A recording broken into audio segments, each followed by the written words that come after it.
What would your plans be to come back? Hope I can do one day like Jorge, that maybe race like 3 rounds anytime soon. I hope to come over again. Who's on fire? Top step of the podium this weekend. Nice win here in Switzerland. Probably the biggest reason why Jorge went here, like Ken Roxon. Probably same thing. Looked up to James Stewart and be like, I want to be like James Stewart. Race in a stadium, opening ceremony, 40, 50,000 people screaming for you. That's just the sickest thing there is, where that's completely different in Europe. Came here with the goal to race Paris. Showed really good speed. They were really impressed. Tried to call the factory in Austria and they were like, nah, it's too dangerous. It can also happen next week if I go to Lommel. I can also crash. A lot of tracks at one point getting closed. Even Lommel was closing at one point. If you choose number 1, there's always people complaining. Carter Wolf. Them. You're putting number 1 on your bike. I would love to. We can't do a race like the Gypsy 500 or really anything dirt bike related without first making an online pit stop at motorsport.com. On our YZ250 project build, we went hard in the paint for everything from our Pro Circuit pipe and silencer to our boys and reeds and everything in between. The same goes when we're getting ready to take on a huge challenge like World Vets last year at Glen Helen, and the Gypsy 500 is no different. To prep for this insane event, we need to kit out our 4 Stark Vargs with moose tubes, hand guards, and some super soft grips, as well as our sag tool and more. To get your bike or body ready to race or ride in 2024, motorsport.com should be your first destination. They have the biggest range, the best deals, and no one has more reliable shipping or better customer service. Motorsport makes it possible for us to make our crazy ideas come to life, and they can make it happen for you too. Head to motorsport.com to kickstart your riding season. I met a gypsy.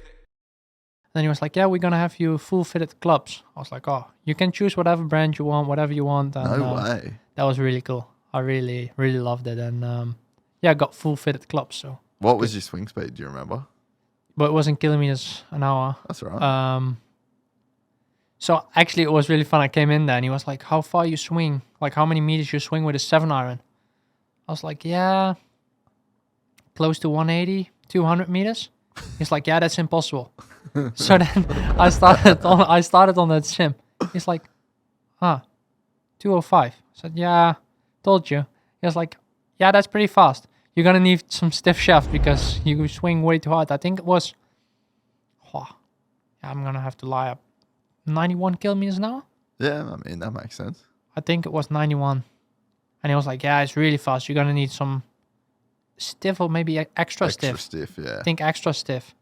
Because he was like, but I think I regret it though that it went extra stiff. Yeah. Like I wish it was need to like dial it just back a bit. that I can just have an easy swing instead of doing the full swing. Yeah. Because when we played, is everything all good? Where's the remote for that TV, by the way?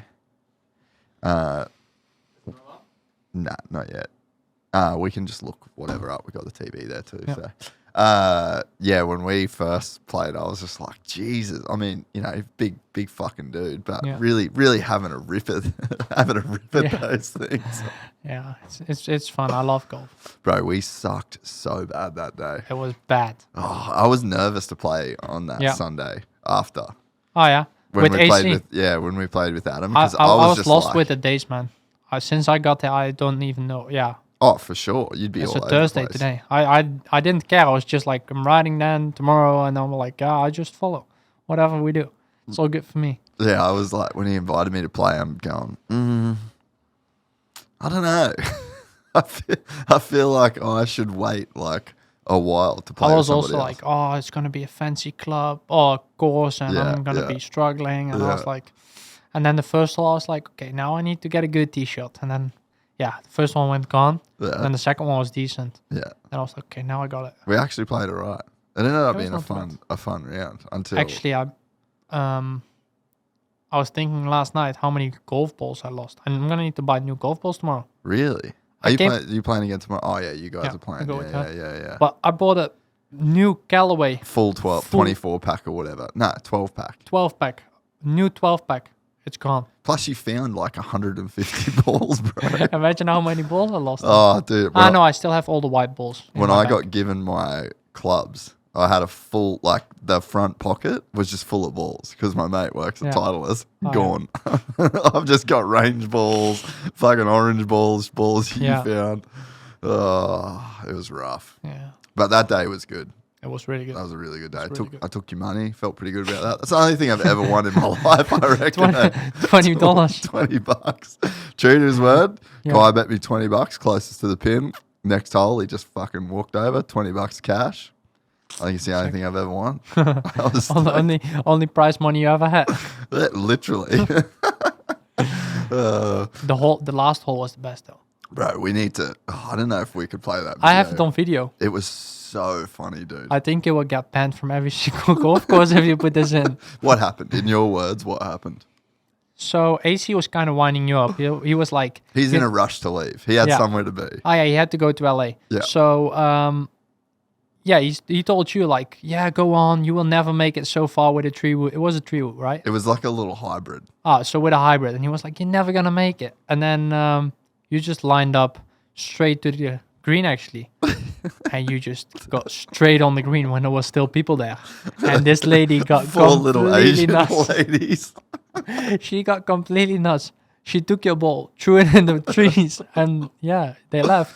And then we had a big confrontation in the car park. They fully waited in the car park. Adam tried to take the bait for it. Adam's a pretty good friend like that. He fully tried to like take the heat for me. And I just came around. I was like, look, I'm a terrible golfer. I'm so sorry. I never thought I'd make it. It was like 230 yards. It was the best shot I've seen from you. Literally best shot It's better than a driver, whatever. You should hit this every one. So that was how we finished our round. That was a good day. Yeah, it was a good day. It was really fun. You are good at golf for someone that's only just started playing though. Considering you really only started playing this year. Yeah, I only started beginning of the season. And I enjoy it. I played a lot like at home, especially because we always train in the morning. Yeah. Okay, when we're riding the bikes, we have to do it in the afternoon because there's no tracks open in Europe in the morning. Some of them, like we have one track in Lelystad where we can go in the morning. Yeah. But for the rest, all the tracks are from 1 o'clock and they're public. So then I will go in the mornings, but for the rest, I always train in the morning physically. Then I will go to the course in the afternoon. So. And it's almost like active rest, really. It is, and it's really normal here to get a buggy. Yeah. But at home, it's not. Really? We have to walk. Ah. But so we have like those trolley things, and then we just walk with them, and it's pretty easy. You kind of just walk in and pushing your trolley. So. Did you see the dude that was riding a little bike? Yeah, that's cool. That's pretty sick. You need to try and get one of them. Yeah, they should allow it. I actually asked the golf course if I could bring my own cart or buy my own cart for a year, but they didn't allow it. So. Really? No. So they just don't let? No, they don't let you buy your own card or whatever. I said, yeah, but I will buy it myself and I will just drop it off here. And they were like, yeah, we can't do that. Okay, fine. Is there many courses in the Netherlands? That's actually how much I've played. I don't really know if there's many courses. I only played this one. And then there was one where I started, which is just really tiny. It's on a kind of campsite, whatever. So I just played there a few rounds, but nothing special. What made you get into it? I think I went to Topgolf a few times, just for fun. Like my brother was like, "Oh, you ever seen this Topgolf thing?" I was like, "No, I never seen it." And we have one in Germany, which is only 1 hour from us. Oh yeah. So we drove there one night and played, and then I was actually playing right-hand clubs first, but I just couldn't swing. I was like, I hate this game. Can't play. So you're right-handed when you do everything but golf. Yeah, exactly. It's weird. Yeah. I do everything right-handed except golf. That's bizarre. So it felt really weird when I first played with the right-hand clubs. And then my brother was like, yeah, I'm left-handed, so I'm going to need left-handed clubs. So we got them and I was like, let me just try. Actually, the second time we came to Topgolf. So the first time I just struggled, looked like an idiot. I even posted that one. I was like, don't mind my swing. I'm having fun. And is it on Instagram? It's on my story. I have it. Okay. But it's not actually on Instagram. I think it's on TikTok. Yeah, it's on TikTok, on my brother's TikTok. Try find it if you can, Rons. It's bad, but... It must be bad if you're saying it's bad compared to your swing. It's really bad. That you got going now. Is it on your brother's? Yeah, it's on my brother's. What's his? I think RDW. Something like that. No. You're gonna have to be more specific, mate. So yeah, you get to TikTok, Top Golf, and just full struggle street for the first time, and then the lefty just clicks with you. Yeah, and then I was like, oh, I should try this. Just trying to channel your inner Phil Mickelson. You can't. It's on my reposted. If you go to my account, then you can see the reposted. You can't even find my account. Yeah, I just don't log into TikTok, so it's probably just tripping. Rones will try find it. He'll hunt it down. And then, yeah, so you swing lefty and you just dial. And I was like, this is feeling better. Then I actually, played a few more times at Top Golf with the lefty. And then, where did I actually try? Then I think I just, so a real good friend of me, which has a really nice lunchroom at home. He's also a sponsor of me, let's say. I always go there in between lunch, in between trainings to go get a sandwich or a salad, whatever. Yeah, right. And actually, that was a pretty fun story. He was like, so he worked in his own company, let's say. And I always went to that lunchroom to get a salad. It was like beginning of this season. And because, I had to lose weight, of course, because, in the winter. You're a big unit. Yeah, and because I'm so tall, Ruben was like really pushing me to lose weight. And then, this is it. Is this it? So that's not a friend of us. He's pretty good. Oh, no. Oh, right. No, that's my brother. He's doing a one-handed swing. That's fucking funny. There's another one. No. But it's on that account. Dude, the weather just looks DMA. No, it's more down. I don't know if it's even on this. What's that one on the oh, no. No, I don't think it's on here. Maybe... No, it's not on here. It's all good. We'll take your word for it. I don't know. But it looked bad. Oh. That's so funny. It's on the reposted one. If you press reposted and then go all the way down. More up. Maybe it is that one on the left with one to the right. That one. Maybe it's in there somewhere. No, it's not. That's a fun video, the one from Hunter. Which one? They're trying to... This one? Yeah. Really nice. They tried to do the French accent. Ceremony now and we have to defend, Hunter actually does some pretty good accents, eh? But I think Jet is really good. It's going to be good night. Yeah, he's going to work in my favor. Quite the beat, so Quite the beat. Quite the beat. Tonight, hopefully. Joe is trying hard, but he's not making it Him happen. go home to the hotel and hopefully we have good time, another good session, Jackson. Oh, it was good. Track is very cocky. And, Just sounds super Japanese. He sounds more Japanese. And then Kenny is also pretty decent. Yeah, see what happens. I don't know. Oh no, it's not Kenny. That's so good. So you're doing the lunchroom thing? Which one? Yeah. Yeah, so then I went to that lunchroom a few times and he was like, why are you always here on your own? What you doing here? Like, you don't have to work or what's going on? Because sometimes I would come in at 3. So he just had no idea who you were? No. Yeah, so, right. because it's not really in my town. It's a few towns further down. And he was like, yeah, so what you doing? Because you're here every day. And one time you're here at 3, like, you don't have to work or what's going on? I was like, yeah, I'm a professional motocross rider. And I was like, oh, really? I used to just have fun on a motocross bike, but nothing really serious. Took it into the woods sometimes. And I was like, oh, they're cool. And then, then we actually got to know each other really well. And, came every day. So he would every day sit down with me and we would talk about motocross and all that stuff. So he's a real good friend of me now. And, he's... At one point, I told him, like, oh, I want to play golf. He was like, yeah, I've also tried, like, back in the day. At home, we have to get license for golf. So... What? Yeah, you have to go to, like, a golf course and do like, a full license. You have to walk with this guy and you have to know all the rules and all this stuff What? to get your license. So I don't even have it though. I never tried it. Oh, never done it because it's just a waste of time, in my It opinion. seems ridiculous. It's not skydiving. Like, you don't need to know how to do it. Yeah, sometimes it's safe though. Like if you have idiots like you standing on the course, just hitting a ball straight to the green. Sending it. So yeah, I never done that. And he was like, "Yeah, I have it. So we can go buy some like easy clubs, like some real beginner clubs." So we went to a golf You shop. snapped it in your backswing.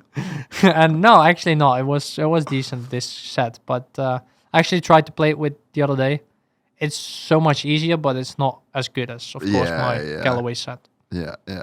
That's so funny. That's a very funny golf origin story. So it's just not crazy popular, or like, are there a bunch of the GP boys into it, or? Yeah, there is a few into it, but now I play a lot with Calvin Flandren, Camden McClellan, because they live really close to me, and they all actually also had like a few rounds on this course, so it's pretty fun. Yeah, and I think just being an athlete, you spend so much energy, and you've got to recover, so you have to do some slower shit. And there's like video games.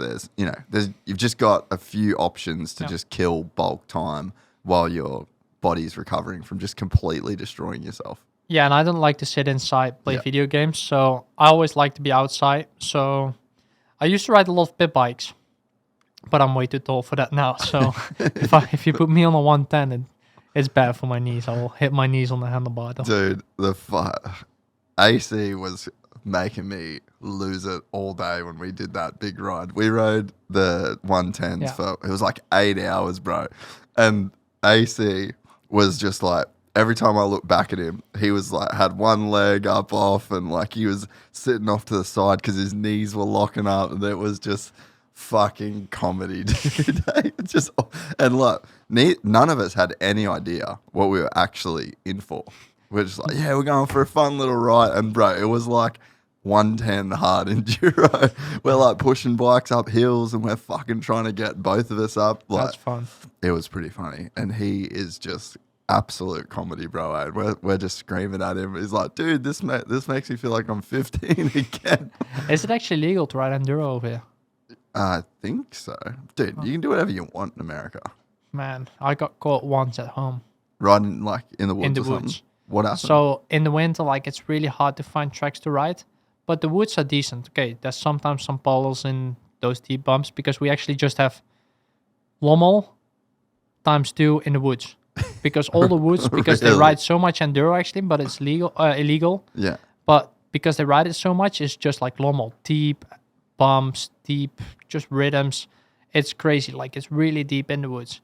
And okay, of course, there will be sometimes puddles in some of the bumps or stuff, but you can normally, ride it. The woods, because the trees take so much water, it's pretty okay, and you can always ride it all winter long. And I got caught once on. How did someone catch you? So I was with Goldenhoff. Yeah.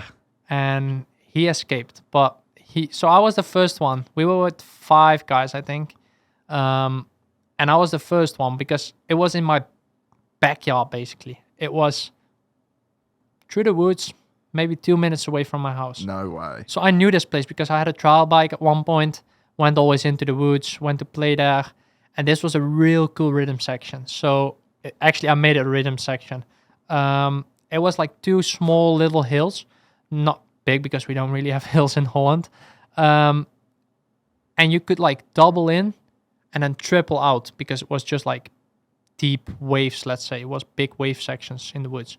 And I would double in, triple out, and in the air I put out my leg. And Glenn was like, afterwards we talked about it, and he saw it happen because he was on the first June, let's say.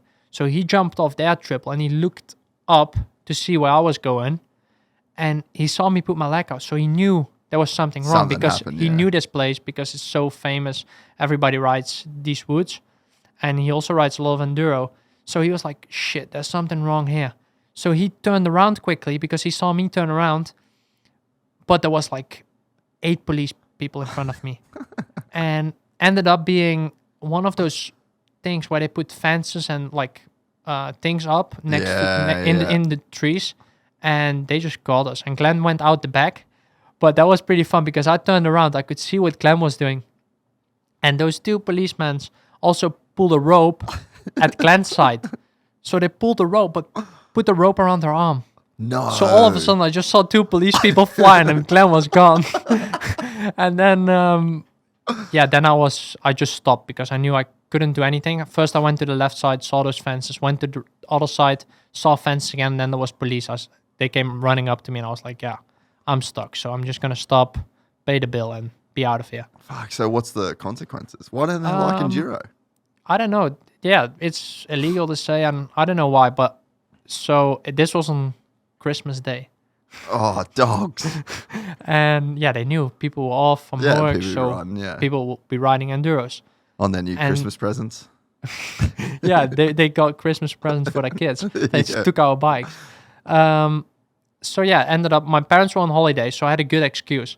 Because yeah, of course, I had to say the bike was on my parents' name. So of course I had to say like, yeah, it's my dad's bike, whatever. He's not at home. I took it and I just left off. So actually I stole his bike and went riding. Grand Theft Auto. So, but then it's not as big as consequences as when it's your bike and you go out. But I didn't have driver's license for the motorbike. I didn't have a license plate on my bike. And so they only can give 3 bills, but they could have went like 6, 7 bills. We didn't stop for the police sign. We tried to, I don't know. Tried to flee. All those stuff. Yeah. So they could have went pretty big actually, but they only allowed to give 3. So they took the biggest 3, and it was riding without license, riding without number plate, and not stopping for the police sign. But because I stopped, luckily, there was one guy who didn't stop, and he had to go to court for it because he hit a policeman. Oh. So this guy tried to get out also, and he saw the fence, and then he saw a police guy coming running up to him. So he turned around his bike, and the police guy ran straight into his front wheel. So the police guy fell over, and he left again. And then he was on my side of the path, let's say, and he was standing in front of that fence, and he was like, shit, what am I going to do now?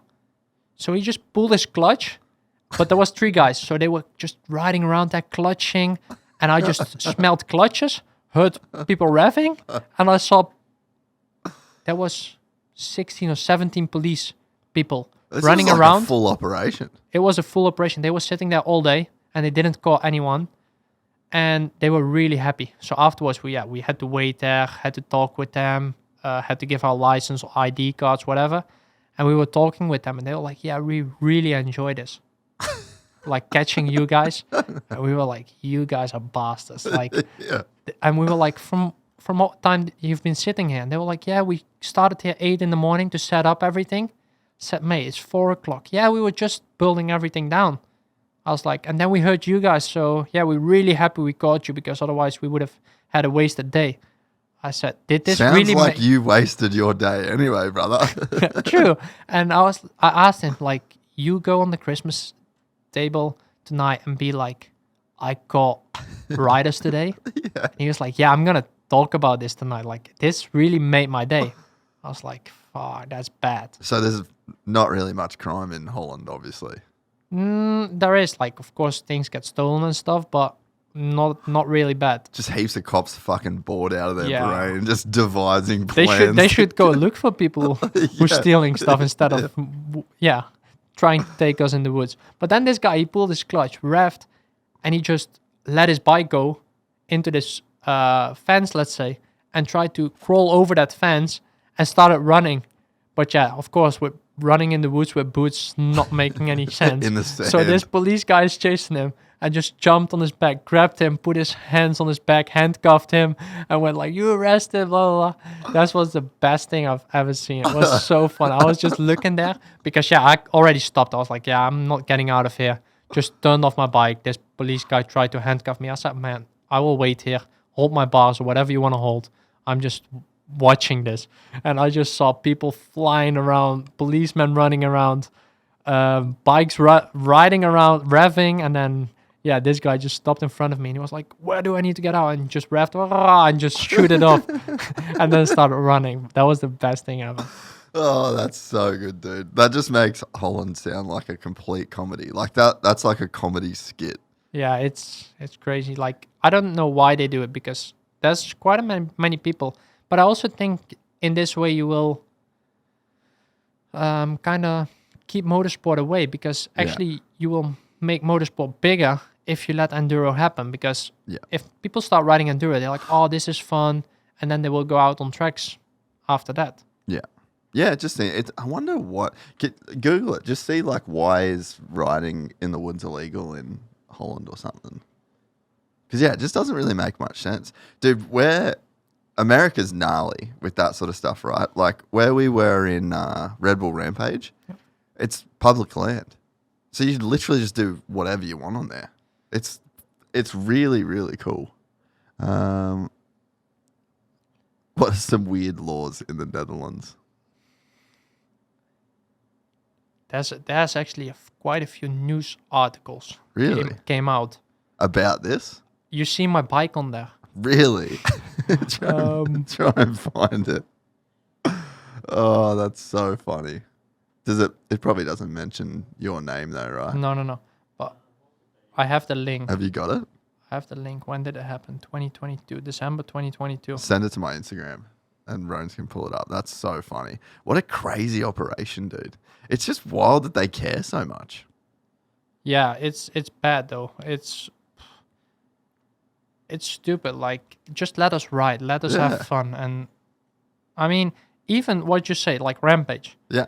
So if I would go in the woods now, even with a shovel, if I would go in the woods and build like a really sick trails or something, mountain bike trails, they will catch me, or not even catch me, they will see it, and they will take a dose or whatever and take it away.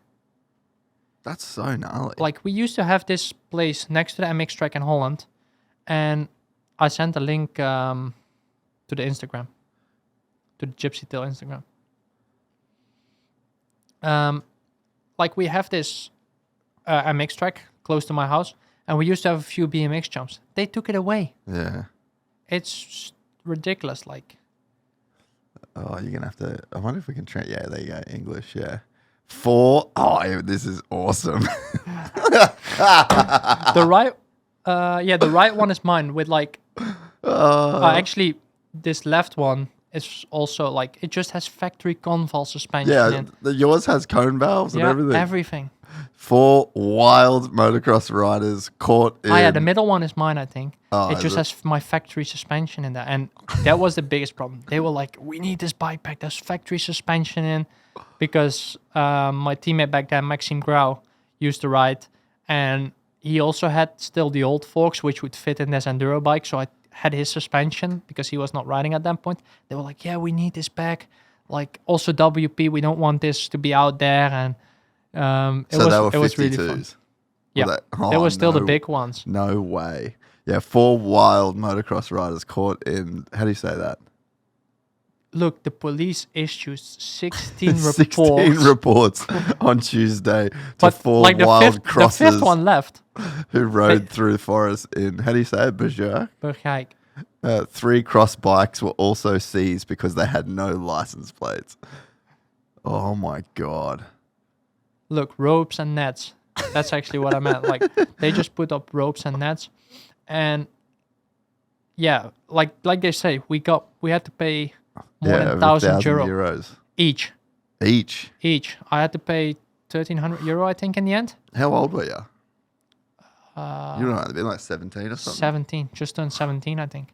You wouldn't have had that much money then, or what? Nah, I was just 18 because I was already allowed to drive. Yeah. Yeah, so I was already 18. But still, like, it's crazy that, like, yeah, we had to pay so much money, actually. And, of course, we had to wait with those people, and we were just winding them up. So that is a pretty fun story. I was winding this guy up. But the other guy was also in a Husqvarna team at that point. And we were like, yeah, we don't mind. Take our bikes. Like, we don't care. And they were like, why? They would have been so pissed. You know what's the worst thing this police guy said to me? He was like, yeah. I said, you always catch them basically because you can't do anything. He was like, nah. Once, there was a real good motocross rider and he got away. But you could see that he was a good rider. I was like, I wonder who that was. Like, I was sixth, I think, in the World Championship at that point. First Dutchie. And I was like, Better than me? how is that possible? He was like, yeah, he was really good. I was like, oh, I want to know who that is. I was like, that's cool. Imagine if there's some guy out there that's like better than you, better than Jeffrey, but all he does is run away Riding from cops in the woods. That would be genius. And then at one point, this guy was like, oh, and we were like, yeah, we don't mind taking our bikes. And he was like, why? Then we showed him a picture of like in the beginning of the season. So that was a satellite team the other guy was for.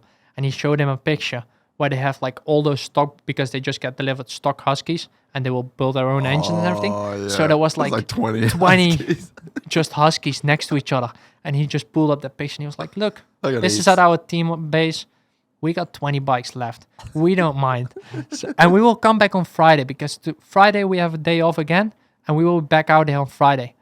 The funniest thing after that day, because this report came up and they put me in a groups app, which I just get messages from every day where there is police in the woods. And those police guys were in the woods on Friday, exact same spot, because they thought we would come back. That was the best thing I've ever heard. I saw this message pop up and I just started crying. I was like, those idiots are sitting there again. And we're not even coming because, Dude, I don't know, I think we had to go riding or something that day. That's so funny. Isn't it ironic, though, that the Netherlands has produced, I don't know, how many world championships?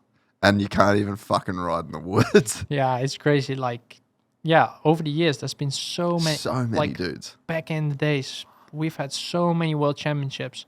Like Dave Stribels, John van den Berg, so many, like back in the days. And then we're not even allowed to ride in the woods. We're only allowed to be on tracks, and even tracks getting shut because we're not allowed with noise, with nature, all that stuff. It's bad.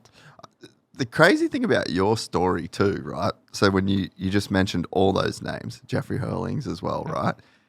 You got into it completely randomly. So like you knew none of this shit and you just end up being one of these Dutch world champions. Yeah, but like I not said, from a history or a lineage or just knowing that like Dutch motocross riders are the best in the world. Just fucking completely by accident. It's crazy. Like, what I said, like Dave Stribels, John van den Berg, all those guys, I don't even know anything about their motocross career. And it's crazy because even Jeffrey, I don't think I remember. Okay, I think 2016, he got a world title in Italy. I just remember that from watching YouTube videos. But for the rest, there was GP of Valkenswaard and GP of Lirop. I went there 2 times a year then to a GP, and I was like, that's it. 1 weekend event, world championship. I didn't even know they would go to China, to Indonesia, to all those places, and I didn't even know. I was like, GP of Valkenswaard and GP of Lirop. That's it. And I didn't know. I didn't care. I just rode my pit didn't know bikes. either. No, my dad really didn't know. I think my mom would even know more about it because she would be like a little bit interested because she would always come to the track with us. Because your dad was always working. My dad was always working. He always had to work for us to keep us racing. But my mom always came with me. So my mom basically until 2022 when Ruben came in to be my trainer into the team, my mom was there every single second I was out on the track. It's crazy to imagine. We were talking with Rasmus about it the other day because she came over here to the US to watch me ride Supercross. Yeah. And then we were talking about it with one of the guys at KDM, I think Roger or Ian. And Rasmus went like, she's been there every single second. Guy's been out on his bike for the last, I don't know. 15 years? 18 years. Yeah. Until I got Ruben, and that's when I turned 18 also.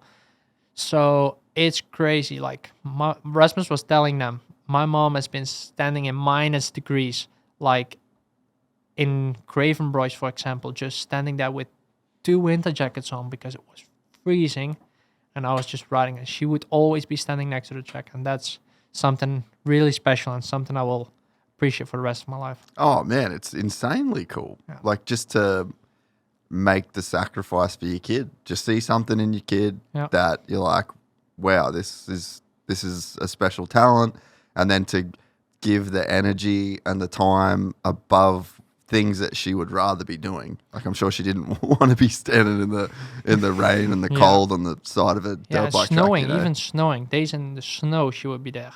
But yeah, it's really special, and she put a lot of hours into me, because I already got picked up when I was, I got picked up end of 2018 to the end of 2018 by this team. Yeah. And I was only 13 years old back then. When I signed my contract, it was the day before I turned 14. So yeah, I actually turned 14 the day after I signed my first contract with the factory. And my mom has been there every single day because she had to bring me to the team. Okay, it's only 20 minutes. Lommel is only 20 minutes from the house I got growing up. So that was okay, let's say. It's not too bad. 20 minutes here in the US, you cannot even go to the supermarket. We wouldn't even get to the freeway in 20 minutes. It's crazy. But yeah, so that's the only distance we had to make to the team, like 20, 30 minutes. And she would have to drive me to the team. She would drive back home, do her own stuff. I would train at the team. And she would drive back to the team and drive back home every single day to get me training. Or actually worse at one point. She would bring me to school, would wait in front of the school because I had to go for like 1 hour or something I really had to do, or like an exam to make. She would wait for an hour at school or go to the supermarket quickly, like next to the school, would come pick me up at the school, would bring me to the team. I would train physically, and if I had to go train in the afternoon, she would come back to the team, drive me to the track, and drive me back from the track. So she was just basically working for me all day long. And also, like back in the day when I didn't have the factory ride yet, she would come with me practicing, load up the bikes, pick us up with the van from school, fill up bikes, tight change air filters. Okay, that's the funny thing. When I came here to the US, I haven't rode since 2016 when I got on 85s. I haven't rode with tube tires because my dad would always put mousses in. Like he would take 250. So that your mum never had to change a tire. Exactly, she never had to change the full wheel. So my dad would take a 250 mousse and just cut it all perfect for the 85 and put it in there like really tight. So it also had a really good feeling actually. And I never rode a tube until 2 weeks ago. How did it feel? I didn't really feel a big difference. It felt a little bit lighter, but nothing crazy. Like I'm so used to it. In Europe, we only ride with mousse.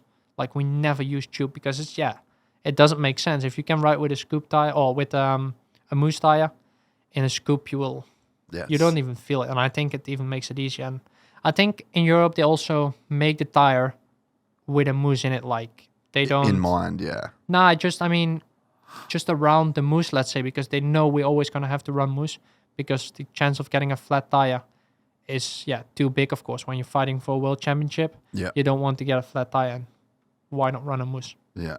Man, that's so wild about your mum though, eh? Like, did she end up getting to know your riding style and she could tell when you were having a good day or a bad day or? Yeah, of course she would. She seen me ride so much. Actually, until I got into this factory team, I only rode Wednesday afternoon after school. People think they have to make a lot of hours on the bike. Okay, some people do, like Jeffrey, rides a lot of hours, makes a lot of hours. I didn't grow up this way. I just grew up riding Wednesday afternoon, Sunday I would race. That's all I would do. In Holland, we have almost every weekend, we have a Dutch championship. So, okay, you race every weekend, let's say. But I would just ride on Wednesdays, ride on Sundays, and that's it. But you rode a lot of pit bikes too, eh? Yeah, I ride so much pit bikes in my life. Do you reckon that helped? Yeah, definitely. I think that's even better than riding the bike because you really keep it fun. Yeah. We had a little dozer at home where I could build my own track with, do everything myself, make my jumps. They got bigger and bigger. I went through so many pit bikes. It's crazy. I still have one pit bike standing at a friend of mine where the frame is cracked. So the frame is cracked because I overjumped the jump. It was so big. It was just way too big. He went so high. So he was on this 85 and I was on this bib bike, let's say a 125 bib bike, and he didn't want to jump it with his 85. I was like, I jump it on my bib bike, man. First, I jumped it on this 85. I was like, yeah, but you can ride so much better. You're a factory rider, blah, blah, blah. And I was like, yeah, it doesn't matter. You can just ride it and jump it.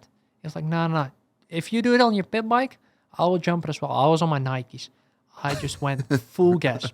Pinned, third gear. Oh. And this dad was already, he already had his hand up. And he was like, shit, he's going to overjump this thing. Overjumped it. My forks like, just like extended. My bike looked like a Harley Davidson. It's been, I think it happened in 2019 or 2020. This bike is still in the garage. It's like just throwing in a corner and it's like just completely done. Link system broke. The spring is in like this because it just bended.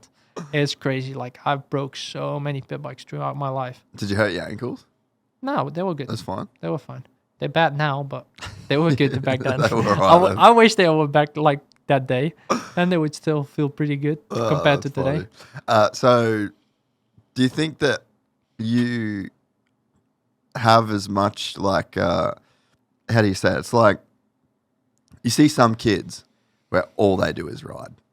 And you just get to a certain, like maybe like a Michael Lessie or something, to where it's like they just rode, they had the best of everything. And then they get to a certain age and it's just like someone's turned off the tap. It's like they've already, if you get a set number of laps you can do in your entire life, he used it by the time he was 25, you know? Yeah. You sometimes see those kids and I don't like it, to be fair. Okay, when I was here for Supercross, I rode a lot, but I didn't ride a lot of hours. I would ride 4 days a week because I needed to take a chance of riding Supercross. We don't have Supercross at home. Yeah. So I really had to take a chance of riding Supercross. So we just went every day. I think, okay, for Supercross it's still quite a lot, but at home you would go to the track and do 1.5 hours of riding, 1 hour 45. Where here, Supercross, I think they do only 45 minutes. But still, I would just ride so much and I would be so excited to ride. So I rode like many days, but not a lot of hours. I don't think I made an hour each day, but just like really short, like, and then go back home. You will always think about it when we went to play golf. Like, of course, your mind is always spinning. Even when I'm sleeping, like your mind is always spinning about it and thinking about it. And I think that's a better way. If you want to ride every day and just have something to do every day, just do a little bit compared to riding like so much, because even your body will just be burned at one point. Yeah. And that's what I say. Like I rode a lot of pit bikes, but that's in a fun way, and it's not physical. No pressure. There's no pressure. Of course, when you go out on a track, we only have public tracks at home. Every kid is racing each other. They go in behind each other. They're racing each other. And that's with pit bikes. It was just me and my brother trying to take each other out and trying to fight with each other. And it was really fun. So I always kept it really fun. And still, I did a lot of hours. I had a brand new pit bike in the summer. I don't remember which year. I think 2013 or 2014 it was. And I got this pit bike brand new, first day of summer holiday. And we only have 6 weeks of summer holiday. We would still have races on the weekend where we would leave on Saturday afternoon and race on Sunday, practice on Wednesday afternoon. But I had nothing to do the rest of the week. So I would get out of bed 7:30 because my dad had his own company next to our house.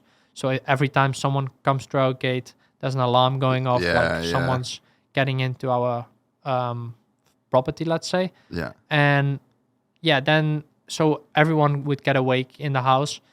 And then we woke up, me and my brother, we skipped breakfast, just run straight to the garage, put our pants on, boots on, helmets on, gloves on, and we just went riding our pit bikes.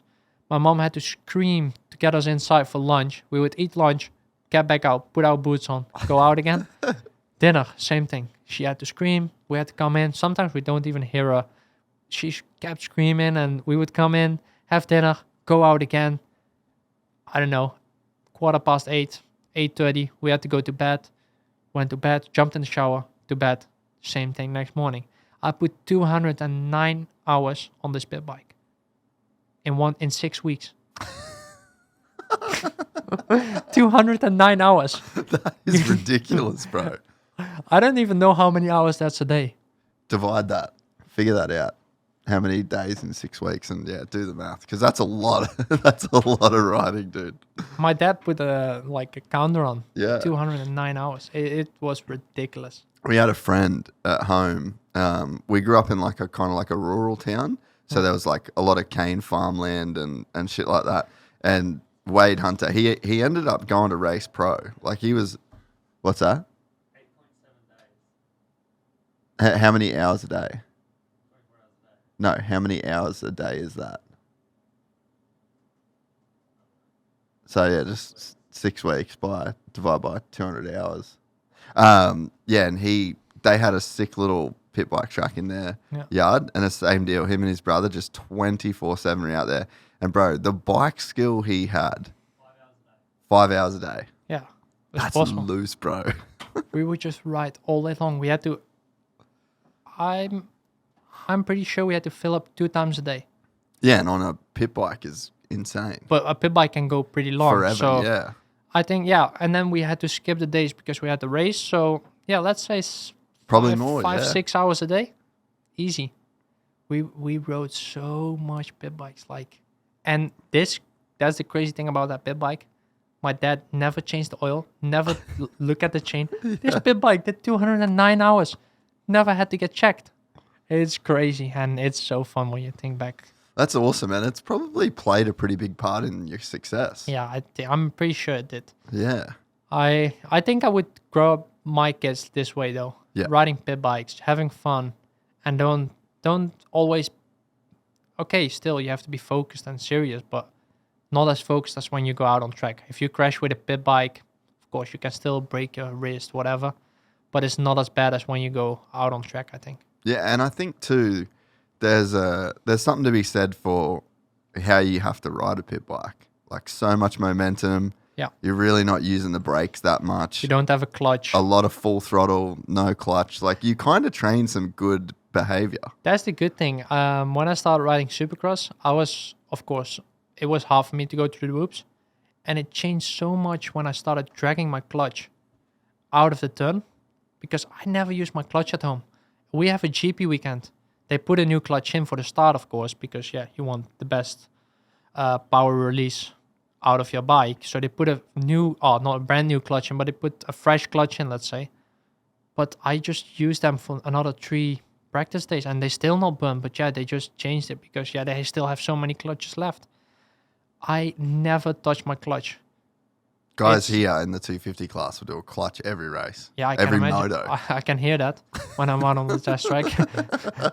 Except Tom Viel, the rest is revving so much. Like Tom and me had a pretty similar style, especially when you would hear us ride.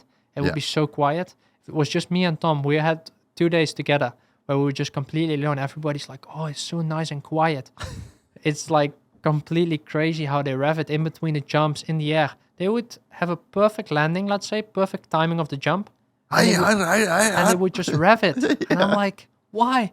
Yeah. It sounds so scary when you do that. And your bike is vibrating. It doesn't make sense in my opinion. Like, you only get more tired, I feel like. If you revving, I feel like you have to panic. You're kind of panicking, because if I'm revving my bike, it's only because I'm going to go over the bars or something. I don't think I ever revved my bike the last 3 weeks. It's crazy how they rev sometimes. It is, eh? Have you been able to notice a big difference in the style of how people do things here compared to the GPs? Like maybe riding style, like probably riding style's like the best way to... I think the biggest difference is the revving. Yeah. Even just at like Parlo, riding outdoors, local track with amateurs kind of thing. Yeah. Yeah. Yeah, you just hear them revving. Like they have a normal jump where they would jump straight or like put a little scrub. It's not even they throwing a big whip, or like when you throw an oppo. Even when I throw an oppo, you sometimes hear them like completely revving the bike. I just turn it and get it back myself. Of course, you have to get the wheel spinning to get it back a little bit. But if like the videos I had in Pala, I just turn it and I can show you, like, it's not even revving. It's just like, whoa. Oh, I'm just nothing. And then you hear this guy behind me just jumping straight. I'm like, man, relax. chill. It's crazy how they rev. Why do you reckon it is? I don't know. Mm. I don't know. It sounds fast. Yeah, It sounds really fast. When you see some guys, even like when you watch videos, not only at the test track, just if you watch videos on Instagram or something, and you hear someone just on the gas the whole time, like revving in the air, you're like, wow, he's fast. And then, yeah, I actually realized that on the test track. Okay, those guys are fast. Don't get me wrong, but it's you see Tom Viel riding, and you're like, he's slow. Yeah. He's really slow today. And then Look at the stopwatch. Mm. then you start comparing the lap times, and you're like, okay, he's a second faster. Yeah. He's not doing anything crazy. He's just putting his laps down. He's not revving, but he's faster. Yeah. That's the biggest difference. And he got that back from Europe, I think. Maybe it's also his style. Yeah. But there's not many guys in Europe which revving because, yeah, we never rev. Yeah. Man, I remember there was one day, I've told the story a few times on here, but I used to do a bunch of filming for KTM. Yeah. And I was at the test track, and there were times where Dunge would only want to be on the track by himself. So everyone would do their motos around Dunge. So then it was cool though, because you just got to see him. Mm-hmm. And there was one day that I remember where you just could not hear the dude's bike around an entire Supercross track. And it was just like, bop, bop, bop, bop, Yeah, like the whole way. And he come in from the moto, and I was like, how much do you even use the brakes? And he's like ripping, dude. This is when Dunge was Dunge, right? Yeah. He's like, I use the brakes there and there. Just pointed to 2 spots on the whole track where he used the brakes. Yeah, that's the same thing with me. Like, I tried to carry so much speed with just rolling. Yeah. We went to France many hours, me and Ruben. And it would be always, because in France, like, it's so hard to touch your brakes sometimes when it's like really so slick slippery. and hard. And like all the guys were complaining at the test track. It was pretty fun. And then Frankie would come up to me. He was like, how's the track? I said, it's decent, no? Like, we have some worse tracks down in France where we just, okay, we don't have to pay anything, or we just drive up there and we just can have fun and just ride our bike, do motos, whatever we want. Of course, the track won't get prepped and get watered. Sometimes they even would water it or whatever, but it would just be blue groove, real slick. There's the dust layer on top. It's so sketchy. And then those guys at the test track are like, oh, it's not grippy there, it's not grippy there. I'm like, you should ride a track in France one day, and then you will be happy with this track. Even today, this morning, they were like riding, and I was like, track is pretty good, and they were all complaining. And I was like, I don't see the difference. Like, if you would come to France to a track sometimes, you would be like, I wrote once. That's the crazy thing about those Frenchies, man. Sometimes you just get blown away by Frenchies. That's why I'm coming up to the French GP, and I'm always scared for locals just coming up to this GP, just getting like time practice or something, get smoked by a Frenchie. I don't even look up weird anymore when that happens. So I went with a French guy, Nicolas Dercourt. I went with him to France one day. If you look on this Instagram, this guy's crazy. Like, he can ride a bike. It's Nico Dercourt. So D-A.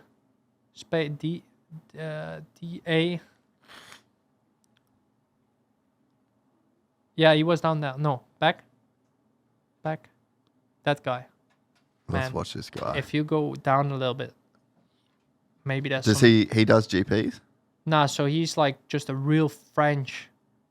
Look, this one here, down this hill. He's just real French. He just only Which does one? French. That one. This He one? just does French Put the championship music and on. stuff. Oh, that looks so shit. Okay, this one is not so crazy, but there's other crazy videos. Let's just find some good ones. If you go all the way down. Oh, this one looks pretty nasty. This is a little. A little super track? Nah, it's not really a Supercross. It's more like a SMX track. Yeah. I rode this the other day. It's really fun. This is on the Supercross track, actually. Yes. This is the first time I rode Supercross on this track.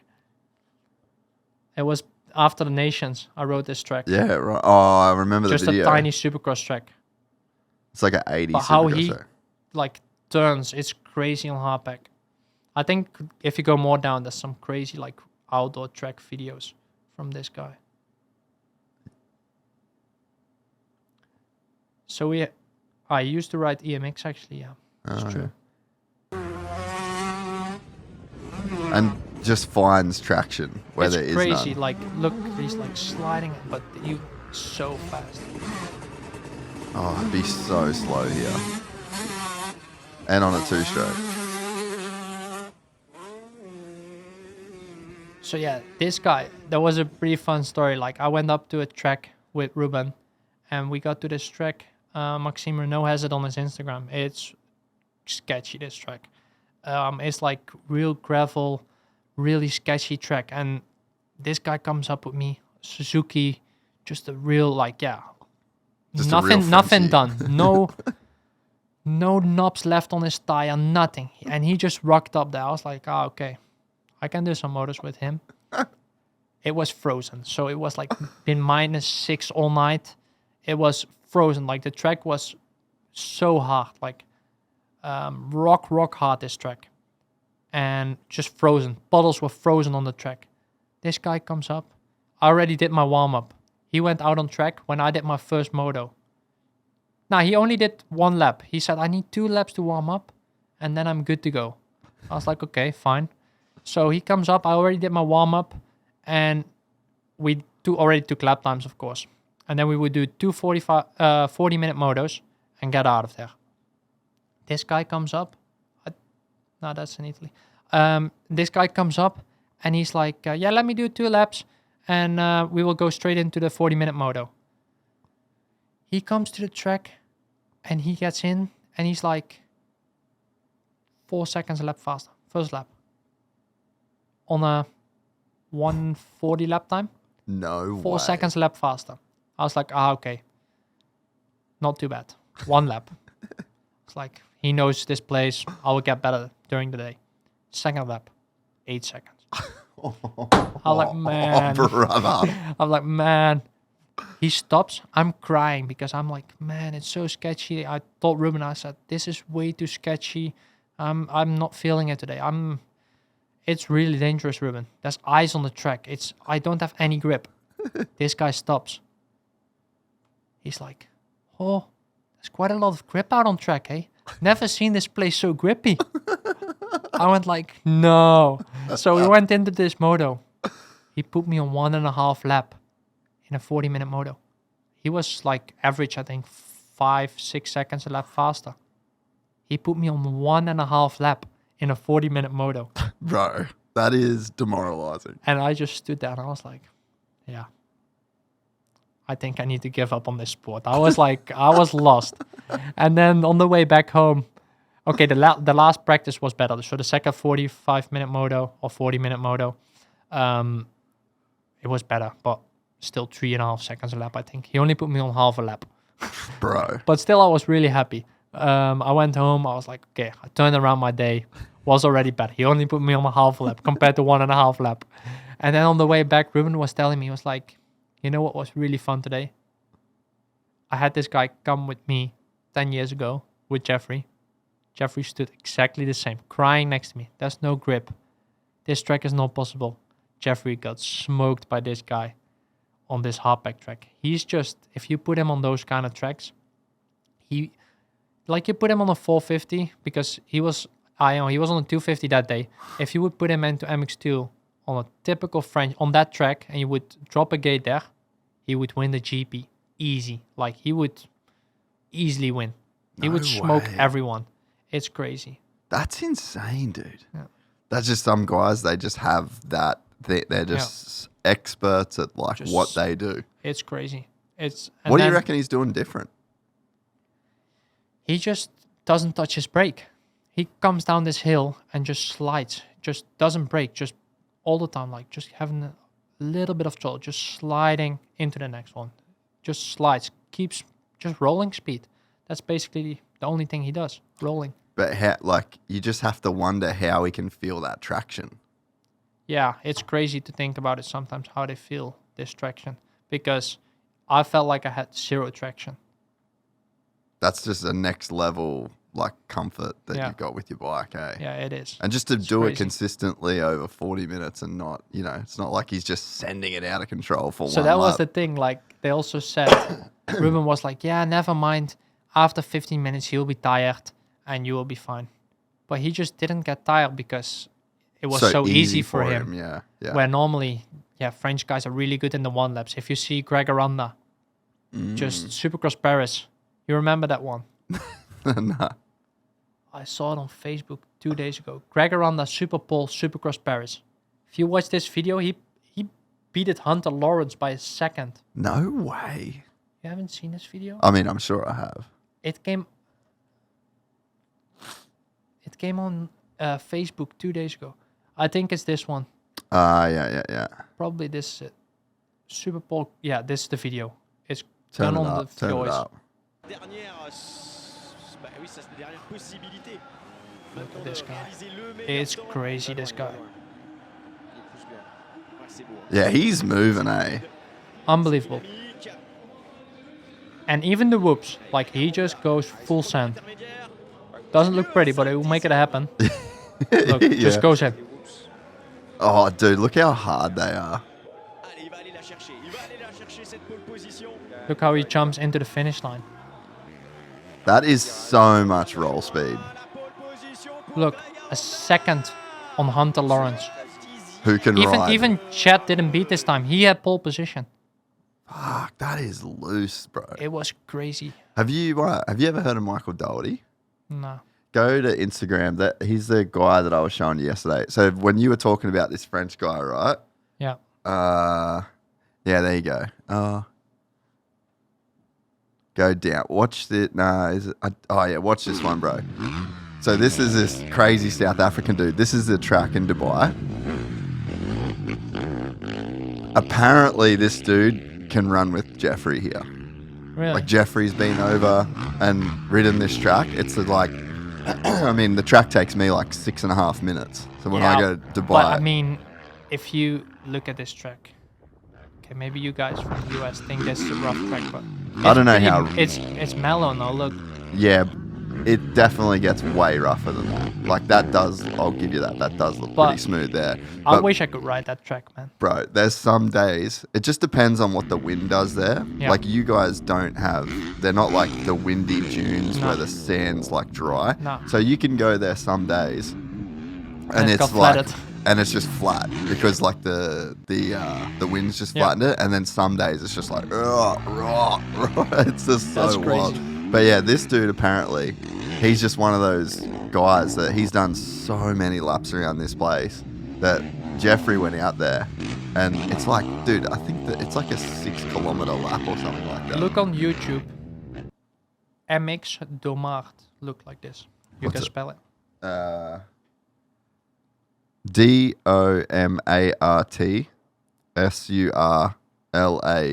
SURLAUCE. Just Third look one, this yeah. GoPro video. This So- is the track. So this is the French one. I got put 1.5 lap on. It was frozen. Imagine minus all night long. There was ice on this track, and I just got smoked. That's so wild, bro. Look at this. Like, it's sketchy. And it's not a big lap, but just imagine this is frozen. I actually went first lap down this hill. I just lost both. So up this hill. You go up this hill, and then you have a little jump. I landed here. Boom. Both wheels gone. I was on the ground. I was like, nah, this is not going to be my day. Oh. And I now just get nightmares from watching this. All those bottles were frozen. I just get nightmares from you watching got this. PTSD, bro. You're like a war vet that's come home from war. I get a just depression getting when I watch nightmares. this track. And so that guy just doesn't Look, race those any. downhills. Yeah, fuck. And he just slams it into this bank. Just goes. Probably the... Oh. It's crazy. It doesn't even look that steep on this GoPro video. No, that look. I mean, yeah, It's still but like, you it's know bad. that's steep. Look at those ruts, and they were all frozen. And they don't prep those tracks, because in France they never really prep tracks. They just ride it. How many people were there that day? Just me and him. Like, look, down this hill. He stayed wide open until you saw this black thing on the left. Go back, go back. I think it's a person or something. He just stayed wide open until this guy No. and didn't touch his brake and just went here like, just slide it around the turn. Dude, as much as I'm sure it's not fun. I'm not sure if this guy is hitting this outside. This Nicolas went flying through this outside. He just came in, didn't brake, didn't do anything, just went like, rah, I was like, how? How is he making this happen? It's crazy. I bet you were just in your head too the whole day. Just I talking to was yourself, like, just like... Get your shit together. I'm like, it's impossible. I'm not feeling it. I don't want to... Oh. You're hurting right now, bro. I am. can see it. When I'm watching this, just seeing those parts of the track, and I'm like, yeah, it was frozen down there, and also down there. It's bad. This corner didn't get any sun. There's no sun in Europe, but... Oh. Oh, this is so good. Yeah. Yeah, I wouldn't want to ride there. Maybe if you watch his name, look at his name on YouTube, maybe you'll find some crazy videos. Type his name into YouTube. How do you spell it? Nico E.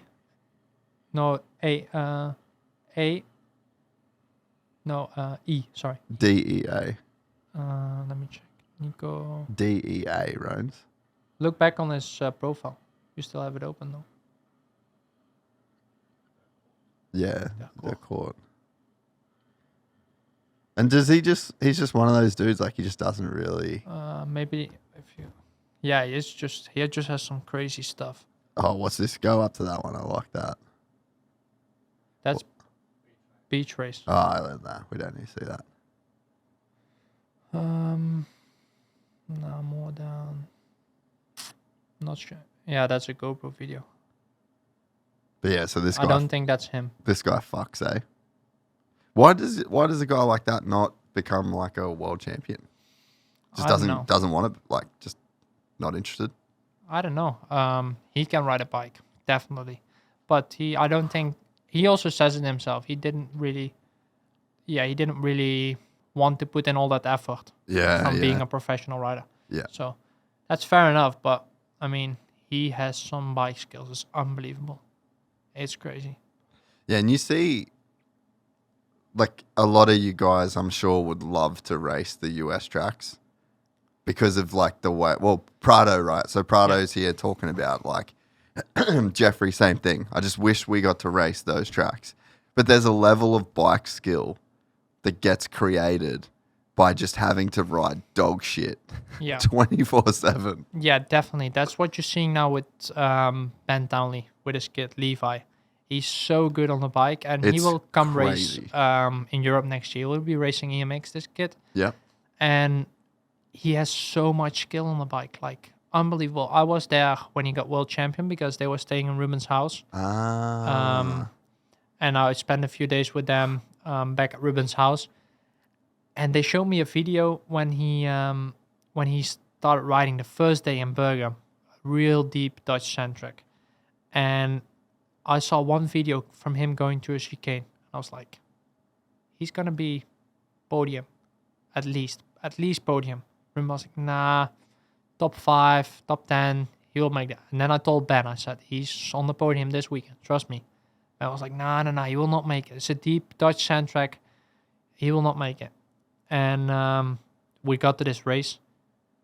Nothing special. Just did his laps, free practice, did a few laps, didn't put a real time down.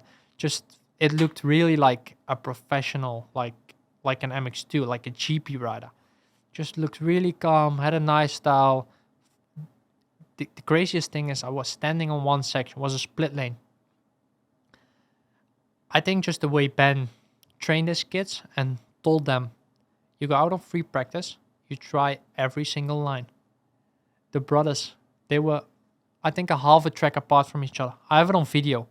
They both did the same thing. First lap, went inside line. Second lap, second line. Third lap, third line. They checked out every line in this warm-up. And I was like, it's going to be a good day. But he's going to put it on the podium at least. And if not, he will easily win it.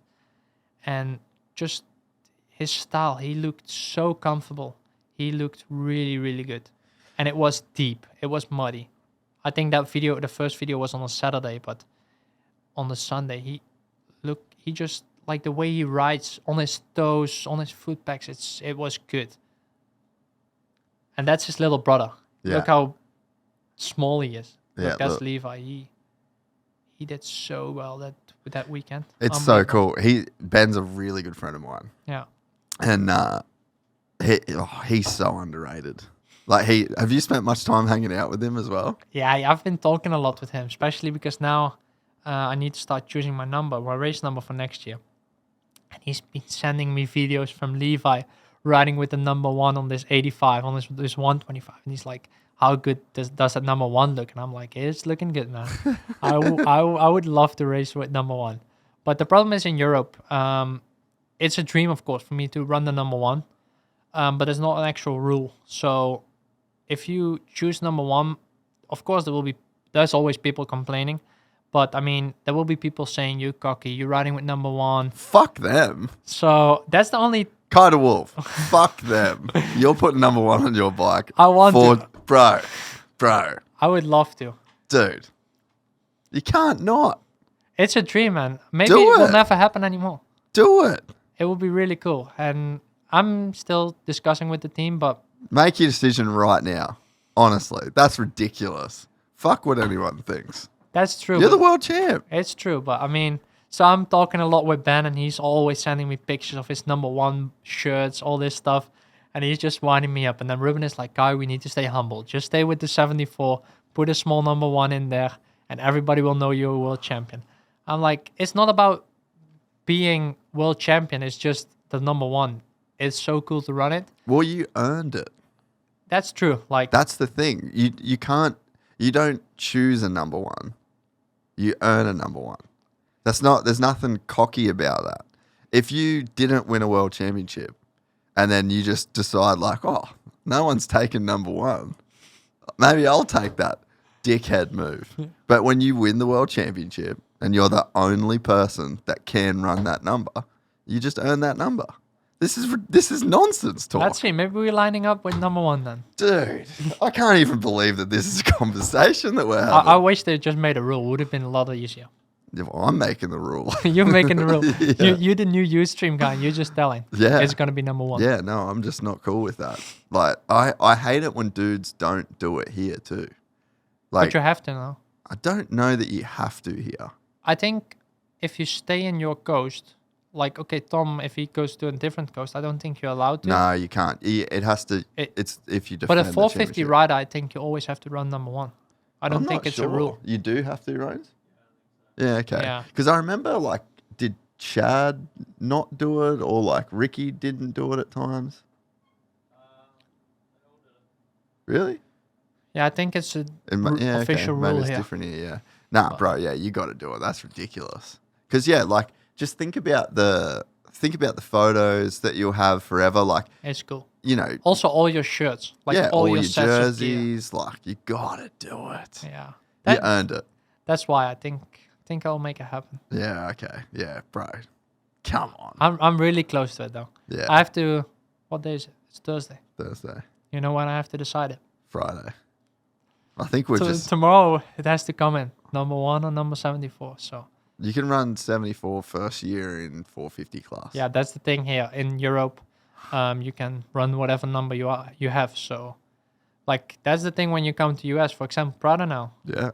cannot run number 61.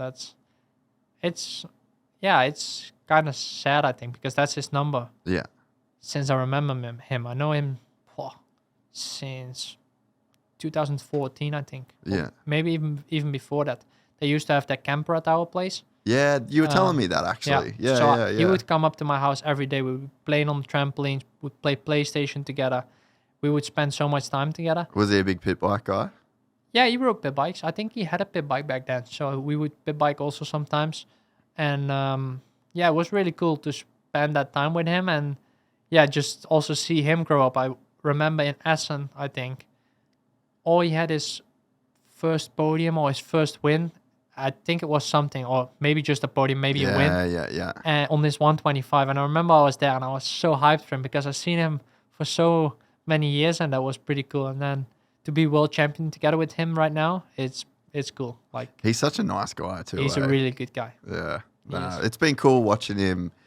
Like, he was here last year and it's very refreshing the longer guys' careers go, Yeah. the more like jaded they get by it, the more it just becomes a job and more routine.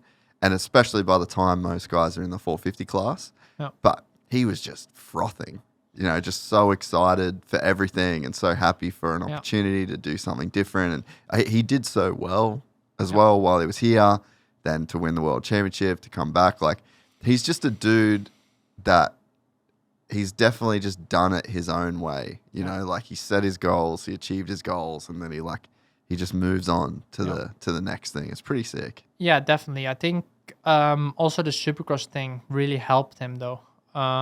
He looked so good all season long. He would, in Supercross, I think it's a lot more aggression. Where he used to not really have the aggression. When he would take a whole shot, he would be gone. But when he would start a little bit worse, he would have a difficult race. He would still win, but it would be more difficult. Where now he would have a bad start, let's say, which doesn't happen often. I think he took the last. Crazy, dude. I heard Paul Malin say in the highlights of Motocross of Nations, 149 hole shots of his career. 140. You need to look it up to be What sure. have you had? 1.4? Yeah, not even. I think I'm happy if I had 6 hole shots in my career. You got one at the last race of the year, though. Yeah. How good's that? That was good. That was the right time to get a whole shot, bro. I got so relieved when I took that whole shot. I was scared before the second moto. Yeah. Bro. 149 hole shots. That's insane. Against other really good guys on dirt bikes. It's unbelievable. They don't even put it on. I don't even have enough hole shots to put it on. Google just went, who is Guy de Wolf? Just brought up the French dude instead. 149 hole shots. Imagine. How easy is life at that point? Oh, I wish I had 149 hole shots left. Yeah, imagine If I can use them, I will take them from now. Take them from now, and I will have the rest of my career, I think. It's crazy. It's so nice to get a whole shot, especially that second moto. I was really nervous, not from my own side that I would fail to get in the top 18, but there's many things. Imagine a chain tire, or whatever. There just has to be one little stone in between your chain, and it will be done. Were you thinking those thoughts on the line? Oh yeah, definitely. Really? I went to sleep in between motors. I didn't eat. I couldn't eat. I just went to sleep. I was like, I just want to be out. I just don't want to be here. Slept 5 minutes and felt like 3 hours. Then I was watching YouTube, I think, just watching random stuff. And I looked on my phone. Shit, only 2 minutes. I just wanted to go out and get it done because I felt like that 2 hours in between the moto took like 5 hours. It took so long. I just wanted to get out there and get the job done. Yeah. Because I was really hoping, I always said that I want to get world champion for sure before the second moto. And I was actually quite mad at myself. I didn't make it happen in the first moto. Because you had to get 6 or something. Or fourth. And I just took a really bad start. And the track was shit. The track was impossible to pass. So, especially the first moto, they put a lot of water down. And even you saw it in my documentary, Ruben was like, yeah, they overwatered it. So, it was too sketchy to do something. Yeah, you just can't push. And I just stayed in 8. And I think I even finished in 8. I made one pass on McClellan and Harrop passed me. That's all what happened. I think that's the only 2 passes which happened in all moto. Because no one could do anything. If you went out of the line, you were done. So there was one turn where you could go second line and then around the outside in the next one again. And I tried that on McClellan.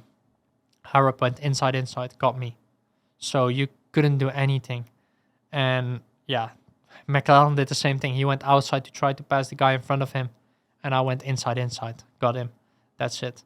For the rest, you couldn't pass. So that was a tough one, especially the last 4 laps. I saw 4 laps to go on my pit board, and I was like, man, I want to run the number 1 in the second moto. I need to make shit happen. And then I was just pushing so hard, and I was like, maybe just relax, because if I go down now, it's not helping anything for the second moto. just stay healthy and go to that second moto and make it happen. But then I got off the bike and I just got worried, like, what if a stone comes in between my chain? Whatever, like a spoke breaks. Just the smallest thing needs to happen and it's done. Well, you haven't been in a championship position like Never. that, really, because every year you got moved up. You went like EMX, MX2, you know, then you had like good season, but injuries, Yeah. and so weren't ever really in like the title.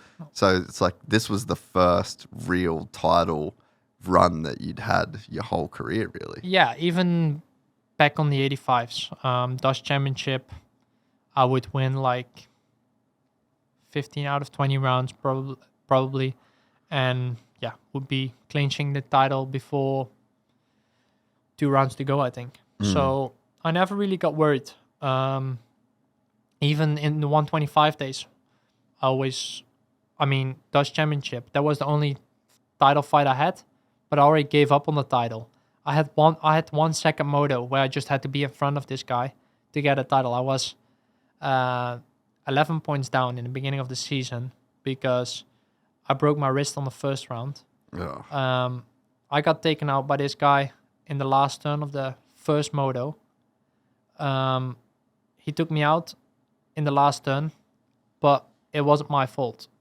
Normally, I will put it all on myself, but I knew he was behind me because I had so many back markers. So the last turn, I just went completely inside, and I remember I hit my right foot on this little yellow balls, Yeah. and I heard it go down. So I was 110% sure I stayed on the inside, and he went next to the track, jumped into the inside of me. I went down, put my hand down, broke my wrist. So I knew 100%. Who's the guy? Kjell Verbrugge. He used to race me back on the 125. And it was like I was so desperate because I knew I kept my door closed, and I just knew I was going to just need to go inside, and the finish line was just out of the turn. So I didn't have to do anything. There was no way he was passing me. But he cut the track, jumped into me. And then he got disqualified at first. Then they went back, and they at one point this thing got crazy. Like they put lawyers on it, everything, Really? just for a Dutch Championship. And I was like, it was a Dutch Masters, so it's like a little bit bigger than Dutch Championship. And it just got out of hand so big because they just didn't want to lose this title, of course. So in the end, he didn't get disqualified. So I was points, like I was down big time in the points. Second round was 3 weeks later, so I had a little fracture. wasn't completely over, but the second moto got cancelled because the gate didn't drop anymore. It didn't work correctly. Then they did this with a red flag, like they just put the red flag up and dropped it, and I just stayed there because I couldn't race anyway. So I was just trying. I kind of knew there was something wrong with my wrist. Didn't know at that point it was like a little fracture in there. So I just taped it up, iced it, and I did siding lap, and I came back. I was like, I'm not gonna race. Like I can't race. So I just was gonna try to do it. Essentially, yeah. No, not to protest. I was like, I'm just gonna ride and see how far I will get. And I did siding lap. I rode half of the siding lap with one hand up. I was like, I'm not racing. No So I way. went to the gate. I was like, I'm just gonna try, give it a go. Maybe when adrenaline kicks in, I can maybe do something, like get a point at least. And so we dropped this gate. I got a little bit of adrenaline in my body, and it went okay. Like I was P15. I was like, okay, I can make it through this moto. Got red flagged first lap. So this moto got stopped because the gate didn't drop completely. We had to line up like they do at the AMA, line up all together, but they kind of lined us up like a little bit in a circle, so we could all leave. But I had a little advantage because I was P1. And then in qualifying, so I was in the front and I just stayed down. I was like, I can't race, so I'm just staying here. The flag dropped and I just stayed and looked, and I was like, I'm not riding. And then I just stayed there and I went like, what we're doing? Like, this doesn't make sense. So the second moto got cancelled, luckily. And then they fixed the gates for the MX2 and MXGP class. So they still raced and we didn't have to race anymore. So I was super pumped about that. And then, of course, 2 weeks later we had a race again. I got 13th and 11th, I think. Nothing special, like really bad, because I just had so much pain. Came out of the cast on Friday. Went to try Saturday. Could hardly hold on because, when you've been in a cast, you can't do anything. Yeah. And raced on Sunday. Wasn't good. So we came into this last round with 11 points down. And I was like, I'm not making it. We didn't have anything prepared, of course, because, 11 points is way too much for 2 motos. It's impossible. He crashes first turn of the first moto. Only came back to 9th. So it was second moto. Whoever won. I was leading with 1 point. So whoever won would get the title. I just took whole shot left. And I was like... and then I got that thing. But my mechanic was like... We were like talking about European... Getting Dutch Masters champion, of course. European was never possible. I was racing with Guadagnini at that point. He was... I think at that point he was 18 or something on this 125. Or maybe 17. I was just a boy of 16. I was 16, sorry. I was 14 back then. Yeah. I was like not even 160. Like I was super small back then. And Mattia was like already like an adult, let's say. Yeah. So he won this EMX thing easily. And then, so there was no chance of ever getting an EMX title. And the Dutch Masters title was also never possible. So me and my mechanic were always talking like, oh, I want to rev like a bike one day, blow it up. And he was like, yeah, if you get your 125 title or 250 title, whenever you get a title, you can blow up this bike. So I came over the finish line and I just started revving this 125. For the 125 title? For the Dutch Masters title. That was a sick... It's on my TikTok. All the way down on my TikTok. Go find that shit. You just hear this bike. This bike was so crispy and you just hear it ping like ping, ping. And it's so sick. It's the best video I've ever seen. Dude, the Euros go so hard. Is this my with the profile? bike. Yeah, this is my profile still, no? Yeah, Euros go so hard with the bike Go blowing. up, more up, more.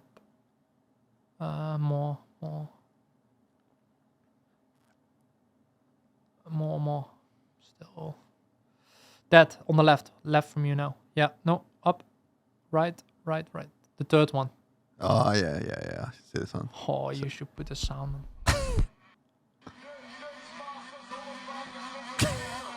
You just hold. That bike sounded... It was a really fast 125. I'm not sure how it works these days, but I think I was the only one who had like a factory 125 because, there was no really factory riders back then on the 125s. And this bike sounded so crispy. Just, if you hear that, it just got me goosebumps again. This bike sounded so good. And it was so fast. And you were small back already then the too. look of this bike. That photo... Nah, yeah, go back to the one you were just on, yeah. That is so cool. That pipe. I want to build 125 like this one day again. What would happen if you rode a 125 in the sand now? There's a video on TikTok. In Lierop. On the sickest track in the world. Is Lierop the best sand track? I think if we have it, it's more up. Way more up. If you have a sick GP there. Oh, look on the right. That's what I mean with like real French tracks. Now one more up. Yeah, that one. Go sound on. No, turn it off. No sound. Oh, dude. That's what I mean with French tracks. And imagine it's frozen then. This guy is wild, bro. Look at this. Going no. That's what I mean with French tracks. It's crazy sometimes. And that's like when I come to the test track, I'm like, yeah, it's decent. The track is okay. Yeah, that's sand tracks, man. The one on the left, yeah. That's... Oh. Dude. It's just such Look at the takeoffs. Like, that's how we have sand tracks at home. Yeah. This is a pretty cool sand track. That's where Jeffrey grew up, actually. Yeah. Just look at these takeoffs. Oh, it's not too bad on this one. But, I mean, sometimes we have those deep holes because amateurs will go in and just go like rah. So we'll have so many deep. If you go more up on my TikTok, you will find this one. Yeah, I want to watch this 125 clip. There it is. Yeah. Oh.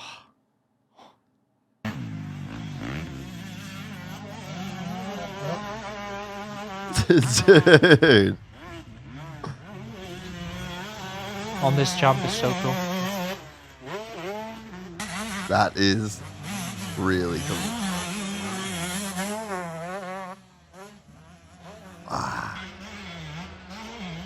Bro.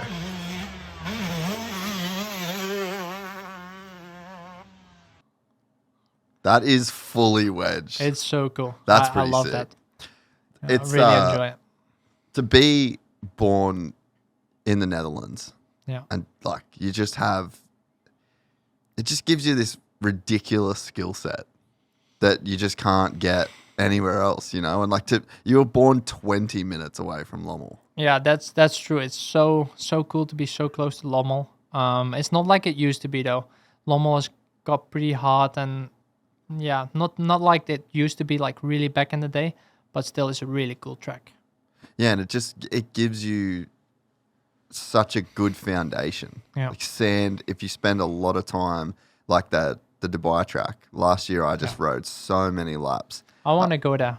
To Dude, Dubai I and would just love ride to there. take you there and ride. I spoke with the factory the other day because they do a lot of photo shoots with the Dakar guys also down in Dubai. Yeah. And so this lady from the factory, she was like, oh, if you need anything in Dubai, I'll have a place for you where you can have a bike and all this stuff. So I think I'm going to go out there soon. Let me know when you do. Yeah, I will. It is so much fun. The guy that owns the track, Belushi, is like Yeah. the coolest dude. And that place, like I got a gas 450. I bought the dude that I showed you, his old practice bike's got like cone valves and shit on it.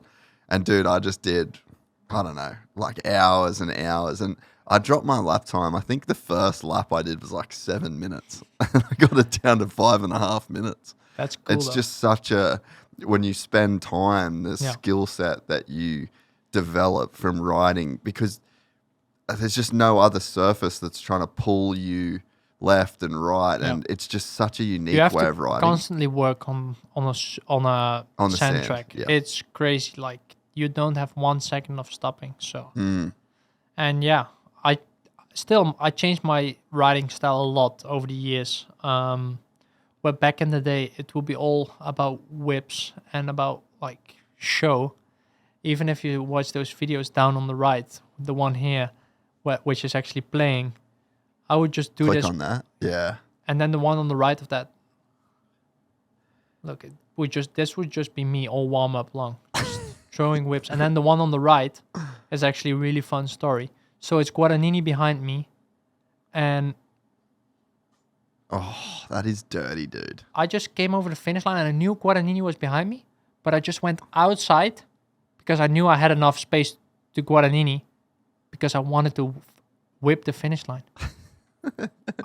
That's how I used to be back in the day. I would like do everything to make a whip. So even here, like Mattia almost caught me, but I wanted to do a whip on the finish line. Yeah. That was me just throwing whips all day long and just playing with my bike. Where now it's, Ruben changed it quite a lot. I would be playing so much with the bike. Okay, this is a fun little backyard track from a friend of me.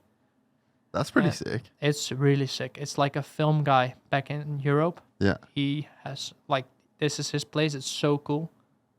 That is cool. What is that in the Netherlands? Yeah. Really? His house is back there. It's really cool. No way. He always built this stuff. It's really sick.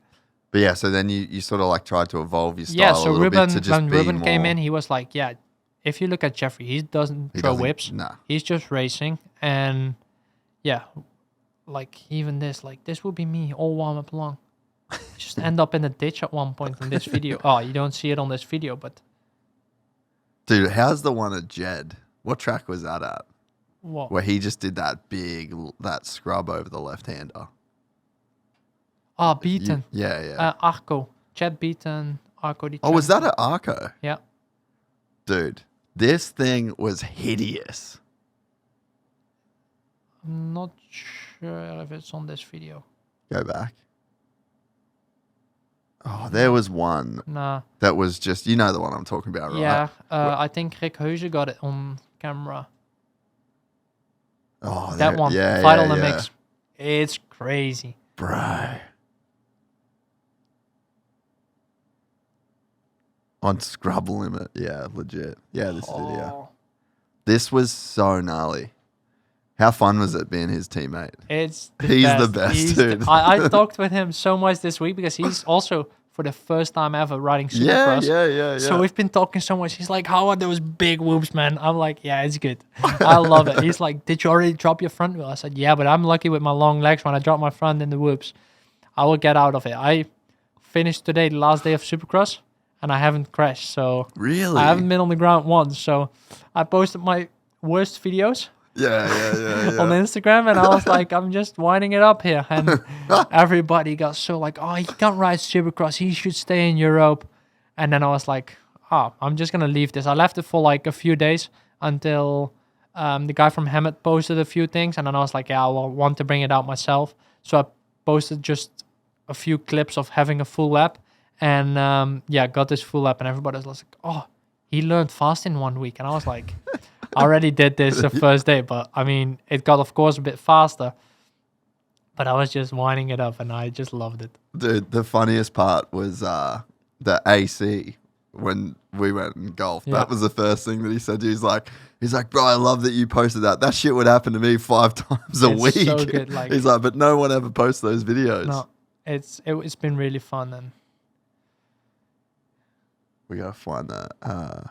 no, it's back on my reels. I posted myself, so it's the one on the right, bottom right.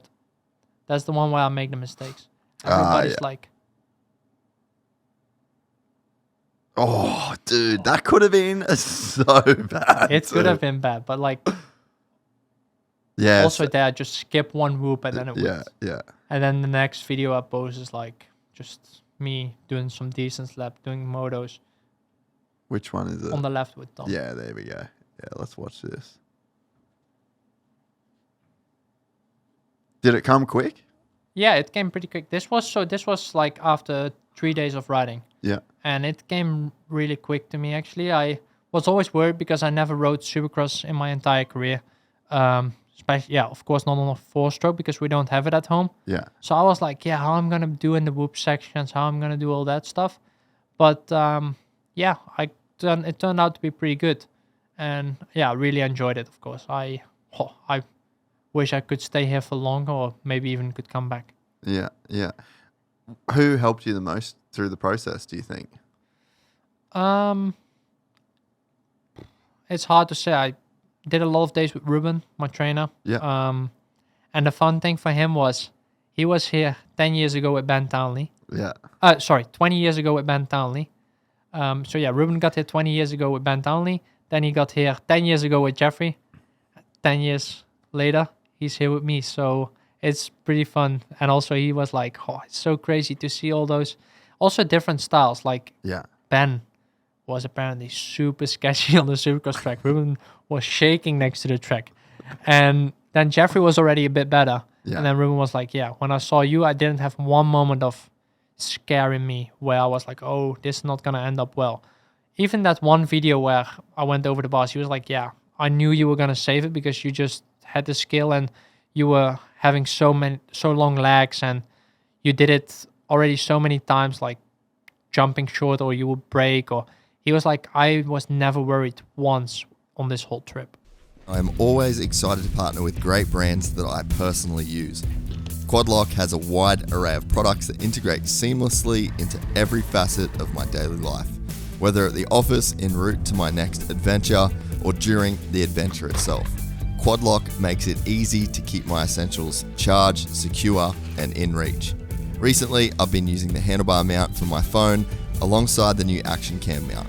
The action cam mount takes away the fuss of tightening screws and gives you that simple Quadlock quarter turn, making installation and removal of your action cam quick and easy. On my last adventure ride across Vietnam, I even crashed the bike and a Quadlock mount kept my phone secure. Quadlock's vibrating dampener is a must-have with smartphone applications to protect your camera's internals from harmful vibrations. Quadlock is designed for any day, any adventure. Go to quadlockcase.com to find your specific application or use the 360 kit builder to discover how interchangeable all these mounts can be. And use the code GYPSYGANG for 10% off your purchase and elevate your next adventure with Quadlock. Ruben's he's such maybe an underrated figure. Maybe a is- lot of the GP guys maybe know about him, but I mean, he was massive for Jeffrey. I've completely forgot that he even worked with Ben. Yeah, so He's had a really wild career of working with the best guys, and no one really knows about him. definitely they made a T-shirt. I think he even worn it on the Sunday night when I got champion, with his name, like Rubes Racing Champion Maker. So it's been Tyler Rattray Yeah. winning MX. I Like don't even know 04, this. Probably 05. Probably 04, 05. I don't even know. I got born in 04. I don't even know. I never seen Tyler Rattray ride. Ben Townley, same thing. So it was Tyler, then it was Ben, Jeffrey, me. It's crazy how many titles Ruben won. I don't know to be precise, but I think it's like close to 10 I was titles going or to say, something. be almost 10, eh? I think so. It's crazy, like, and he's so underrated. Okay, I think in Europe it's more, especially when he got free, let's say, from working with Jeffrey. I think when he was kind of on the market to look for another rider, I think there was many people looking for him, and I think still, like, everybody wish to work with Ruben because he's so good. He trains with me every day. He does everything with me. He cycles with me. He does the gym with me. Just everything. He comes to every practice day, and I'm just more with him than I was with my family. It's crazy. Like, I spend more time with Ruben in France, or I even stayed at his house because we would train like in the evening still and train the next morning. So, like, we would be so much together just to get ready for the season. And that's the nice thing. We live pretty close to each other, so it's 20 minutes for him to get to the workshop, and it's 20 minutes for me. Yeah. So if I have to drive to him, it's exactly 40 minutes, and that's decent. Like, if you have that here in the US, you're living next Taking door. an hour and a half You to call get it here. next door. Next door neighbours. Yeah. I'm living next door to my trainer if it's 40 minutes. So nah, it's pretty cool, and I think he had a big help in this whole process of getting me to a world title. What's his background? So he used to race himself, and then I think it's in a Supercross crash. Yeah, Supercross. He crashed, broke his back or broke his neck, and then he still has problems with it. So one of his foot doesn't really work anymore. So he needs to have one of those braces to keep his foot up, and so yeah, it's hard for him to ride. And after that, he actually had to stop. He can't run anymore. So only the running training, but I can't run really with my ankles. So we basically never running. But if I have to do a run, he would come with me. It would be minus when I have to go run because I really don't like to run. So if it's like -5, he would come with me and just go on his road bike and be next to me because he's always there with my training. And I think that really helps me also because sometimes it's hard for a physical trainer or a physical coach. They can put you a training up and be like, this is what you have to do today. But it's hard to measure it because there can be one day where your heart rate does completely the opposite of what it actually is. You do a really tough training, you're sweating like hell, and you're like, I'm suffering, and your heart rate doesn't even come up. So it's really tough to do that sometimes. But when Ruben is there with me, we can kind of look into my heart rate, and he's like, oh, what's your heart rate? And I'm like, it's 110, but I'm suffering. And then we back off because we know my body's having a tough day or it's a hard time and my body is tired. So that really works also to be really precise, I think. Yeah. And just, I think knowing, well, from what it seems like, you're a guy that's always been very motivated, very self-disciplined. You know, you'll do the work. But I think there's something as well that's important about having a guy that's like wants to go through the process with you and wants to dig deep and do the hard work. And you feel like you've got a person by your side.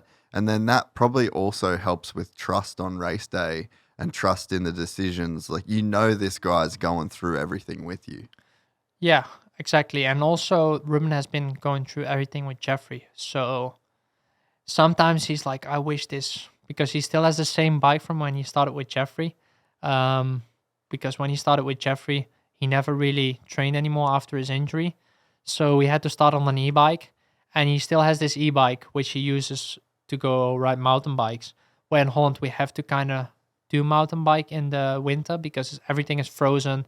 It's been On the minus roads and stuff. on the road. It's just Yeah, way too yeah. dangerous to go out Yeah. with a road bike. Yeah. It's just way too dangerous. So you have to do everything on the mountain bike, and of course you have to talk a lot, or you're talking a lot when you're out cycling. Even with Jeffrey, you had to use this road bike, this e-bike with when Jeffrey is on the road bike because Ruben was not fit enough to go out with Jeffrey and just be on a normal bicycle. And Ruben is telling me sometimes, like, I wish this bike could talk. It would be crazy.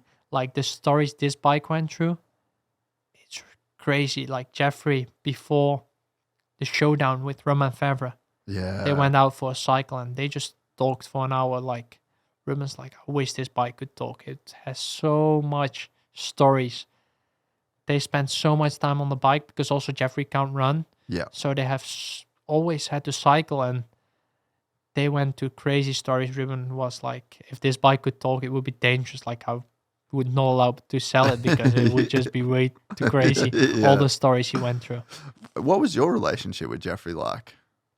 I'm good with Jeffrey. Me and Jeffrey trained together also back Yeah, when he was still with Ruben. Yeah. So sometimes I would join him and he would like it to be out with me. And yeah, I'm still really good with Jeffrey. When I raced him at the Dutch Championship the other day, it was still really fun. Like, we did siding lap and we came back and we were like just laughing about, I think his pants, like something broke on his pants. So he couldn't close them anymore. He was like, oh, but then we fixed it. So it was only like unclipped. And I was like, I had this once. And he was like, yeah, I also had it once with a stone on. We would just like joke around.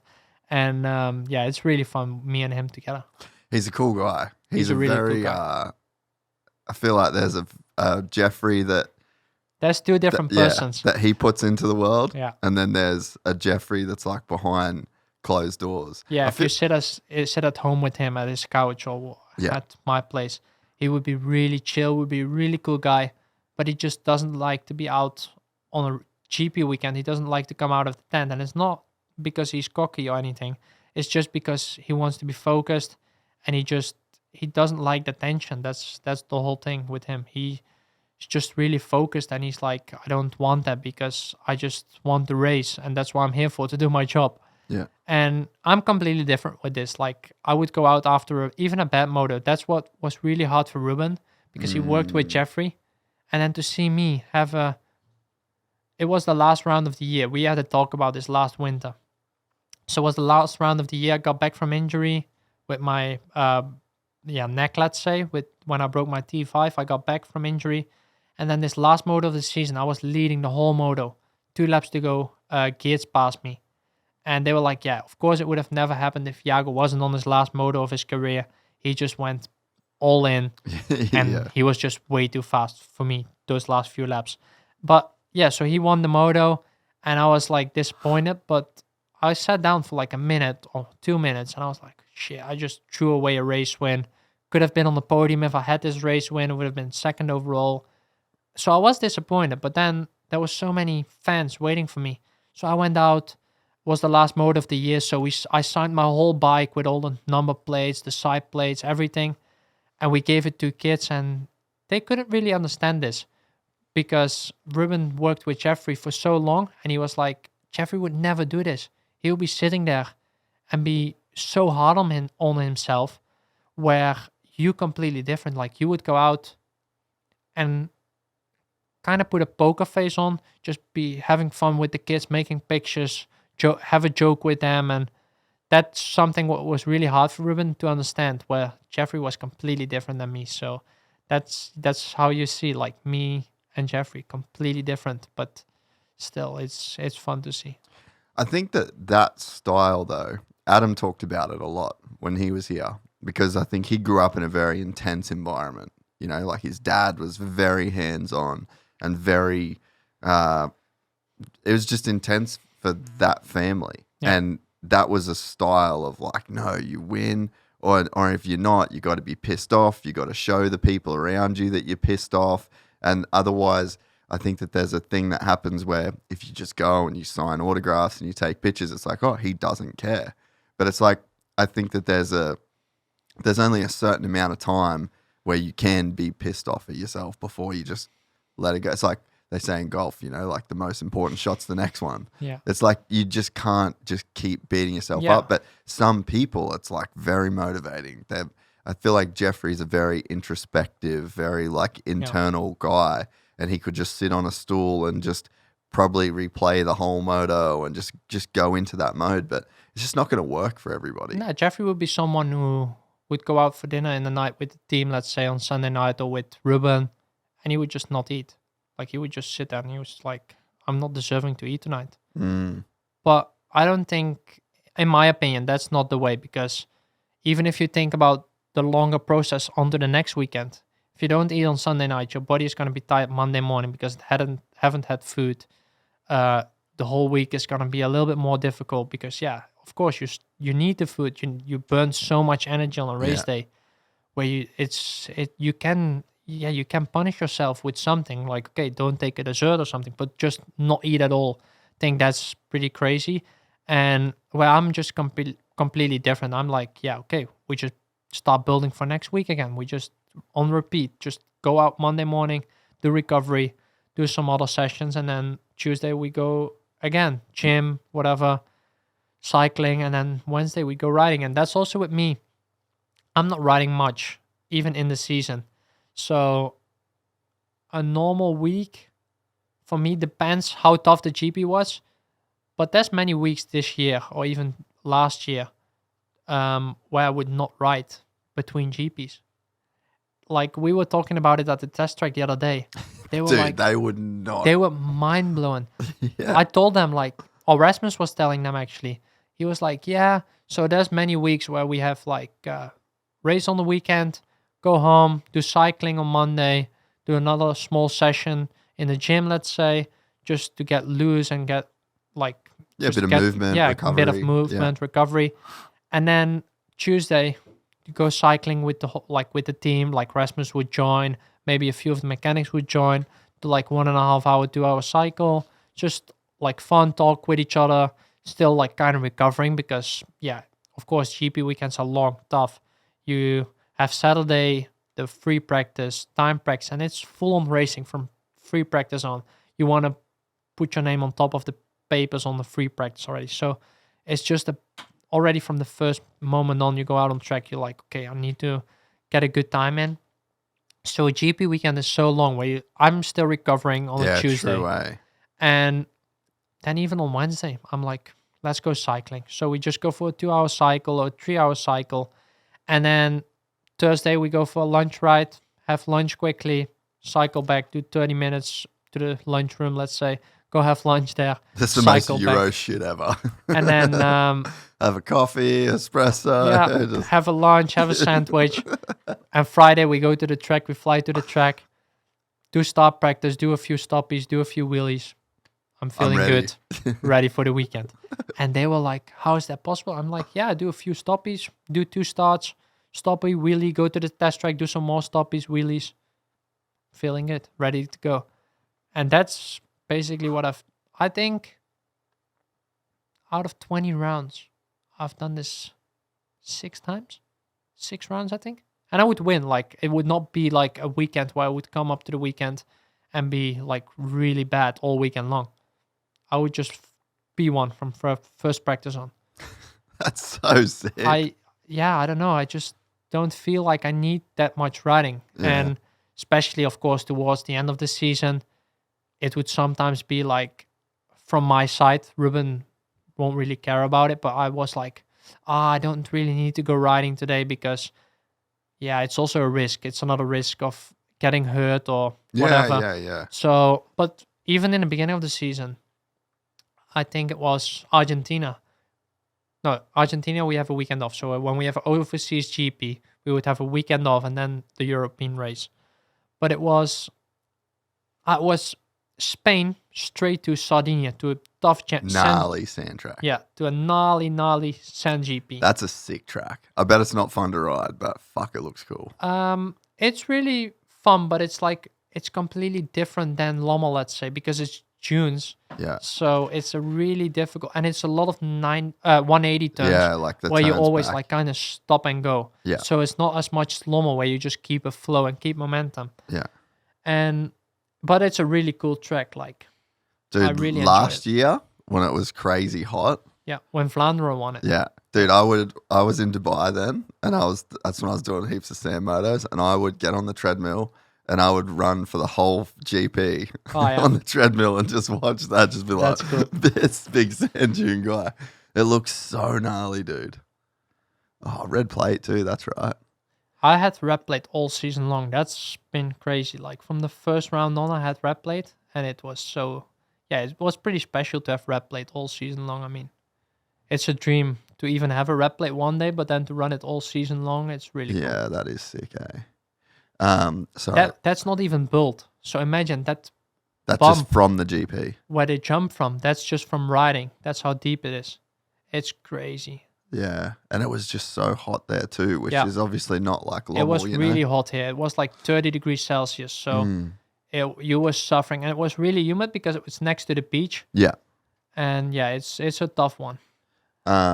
Yeah, I interrupted your story. So you had the weekend off before this. So we had the weekend off before this. It was GP of Spain, and I went back home, flew back Sunday night. Still, we had to rush because there was like a flight just after press conference. We only had 1 hour from press conference to get into the air. We had 1 hour. Oh, So it was a 20-minute drive to the airport, just dropped off the rental car, threw the keys inside, run to the gate, and we just made it. And then we flew back home on Sunday night. Monday we did recovery. Tuesday we also went cycling, did a little gym session. Wednesday, same thing, cycling gym session. Thursday we did the lunch ride, ready to go, won the GP. So I really, really don't care about going to ride during the week. I don't think it's necessary sometimes. well, if you think about sports like MotoGP, Yeah. never ride. They all just cycle. Maybe ride some motocross. Maybe ride some mountain bikes. Formula One, can't fucking train on a Formula One car. No one lose. It's the same order. The same guys win. The same guys get like. From one side, it was worse, I think, 2 years ago, where I thought I was going to have a career in Europe at least, where I would have this, that we were not allowed to be riding our own bikes anymore. Really? There was a lot of tracks at one point getting closed. Huh. I think it got a little bit better now, but in Lommel, even Lommel was closing at one point. They're trying to close down Lommel at one point. And then at that point, we were really like, they were all about the electric bikes. Yeah. And we were really like, it's going to be like MotoGP. Like, you can go ride Somewhere. maybe like, an e-bike. yeah, maybe Yeah. like if Husky will get an e-bike, like they have the new e-bike now, you can ride that thing. And then in the weekend, you go on your actual bike and ride that thing. Or maybe even they will skip everything, but I don't think that will happen. But I think it will be something with an e-bike. Yeah. And then hopefully keep the world championship with normal bikes. Yeah. Okay. You think it might go that way? I think I won't have this in my career anymore, but I think it will happen one day. Yeah. Yeah. I think it could happen because, they're all making such a big problem of it that we're burning gas and all that stuff. Maybe Trump will save it. Hopefully.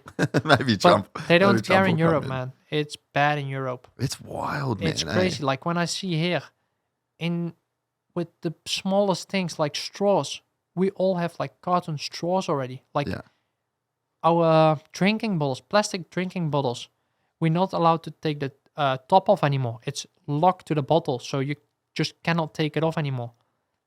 Here, they don't care. Yeah. Well, I mean, the bigger picture thing too that's frustrating is that no matter what measures you do in the Netherlands, China is just going to go so fucking hard that it's going to, like, whatever you do there fully doesn't matter. It's like not the right attitude, but dude, China doesn't care. They're just going to keep burning and burning it. Like, why are we ruining our lives when you have this huge country down there that just fully doesn't care? So this year they got, even at the McDonald's, they got the wooden straws. Wooden spoons.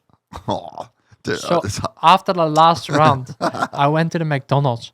I took a McFlurry and I was like, I eat it. And I was like, nah. I threw it away. And I was like, I will come back one day and just take my own spoon from home and just eat it with my own spoon because this is disgusting. With a wooden spoon. And then you come here and nobody cares about plastic or whatever. So it's so crazy. Like a small country like Europe tries to do so much about it and it's never going to help. Not going to have an impact at all. Yeah. Exactly. Like we have GP of China. They don't care about plastic. There's so much plastic. Like everything is in plastic. Yeah. And we have it with everything. Like you go to the supermarket, you don't even have plastic bags. You get paper bags. Yeah. Just everything. And then you like come here and you're like, it doesn't care Some what we're dude's doing. driving a monster truck. Yeah. Next to you. Or you smell the fuel down here. Yeah. You smell like this is crazy shit. And in Europe, we're just trying to make Smells it as like a green as flower. possible. Exactly. It's crazy. That's so funny. I wanted to ask you about your thoughts on the GPs because we posted some clips over the last couple of days. And Prado Pod, I think the Prado Pod will come out the day after this. Yeah. He gave his thoughts on the GPs, but we put out this clip. He's in a different You're story. going to put out small clips before that, no? Before the podcast comes out? Nah, not with Prado. It's like No, mine. we'll put them all out together. Because I have something to tell about Paris later. Okay. Yeah, let's do it. Hopefully we can bring that out next week. All right. Yeah, I think this will Because I wanted to race Paris, but I'm not allowed to. Really? So I just want to We'll, have a talk about it. We'll get there. So we put up the clip yesterday. I had no idea that you guys didn't get prize money. Yeah. Zero. Got world champion MX2. 0. So we put out a clip. It got like 300,000 views. It really blew up. I had people from in front text me like it turned into a thing, right? Yeah. And the comments, there was a bunch of comments, and I don't even have Instagram on my phone, and I fucking downloaded it, and I'm just like replying back to some people. But so the people's argument is, well, it's a professional series, the riders get paid by the teams, blah blah blah blah. And they're like, Formula One, the drivers don't get prize money. MotoGP, the riders don't get prize money. And I'm like, cool, fair enough. And one guy had a pretty good comment where he basically said it's a professional model. In front provide the platform, then the teams pay the riders. And I was like, all right, all good. Like he said, you're focusing on a privateer model. And I'm like, hey, I'm actually down to take privateers out of the equation, but whenever I say that, people get the shits big time, right?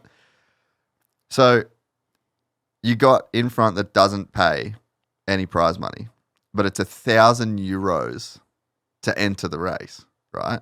I'm not sure what it is exactly. It's about €1,000. Then it's 300,000 plus euros for a track to get a GP. True. So they're saying, privateer, they're saying it's professional, we're providing this platform, like the teams compensate the riders, but the series isn't compensating the teams, and then the teams aren't passing that on to the riders. The teams, I believe, get charged to park there, and if you say anything against, like last year, the qualifying race or the year before, they made teams park out of didn't even let the teams park in the pits, right? So there's this problem where you've still got a privateer model because you've got 40 guys in both classes. We don't even have 40 guys.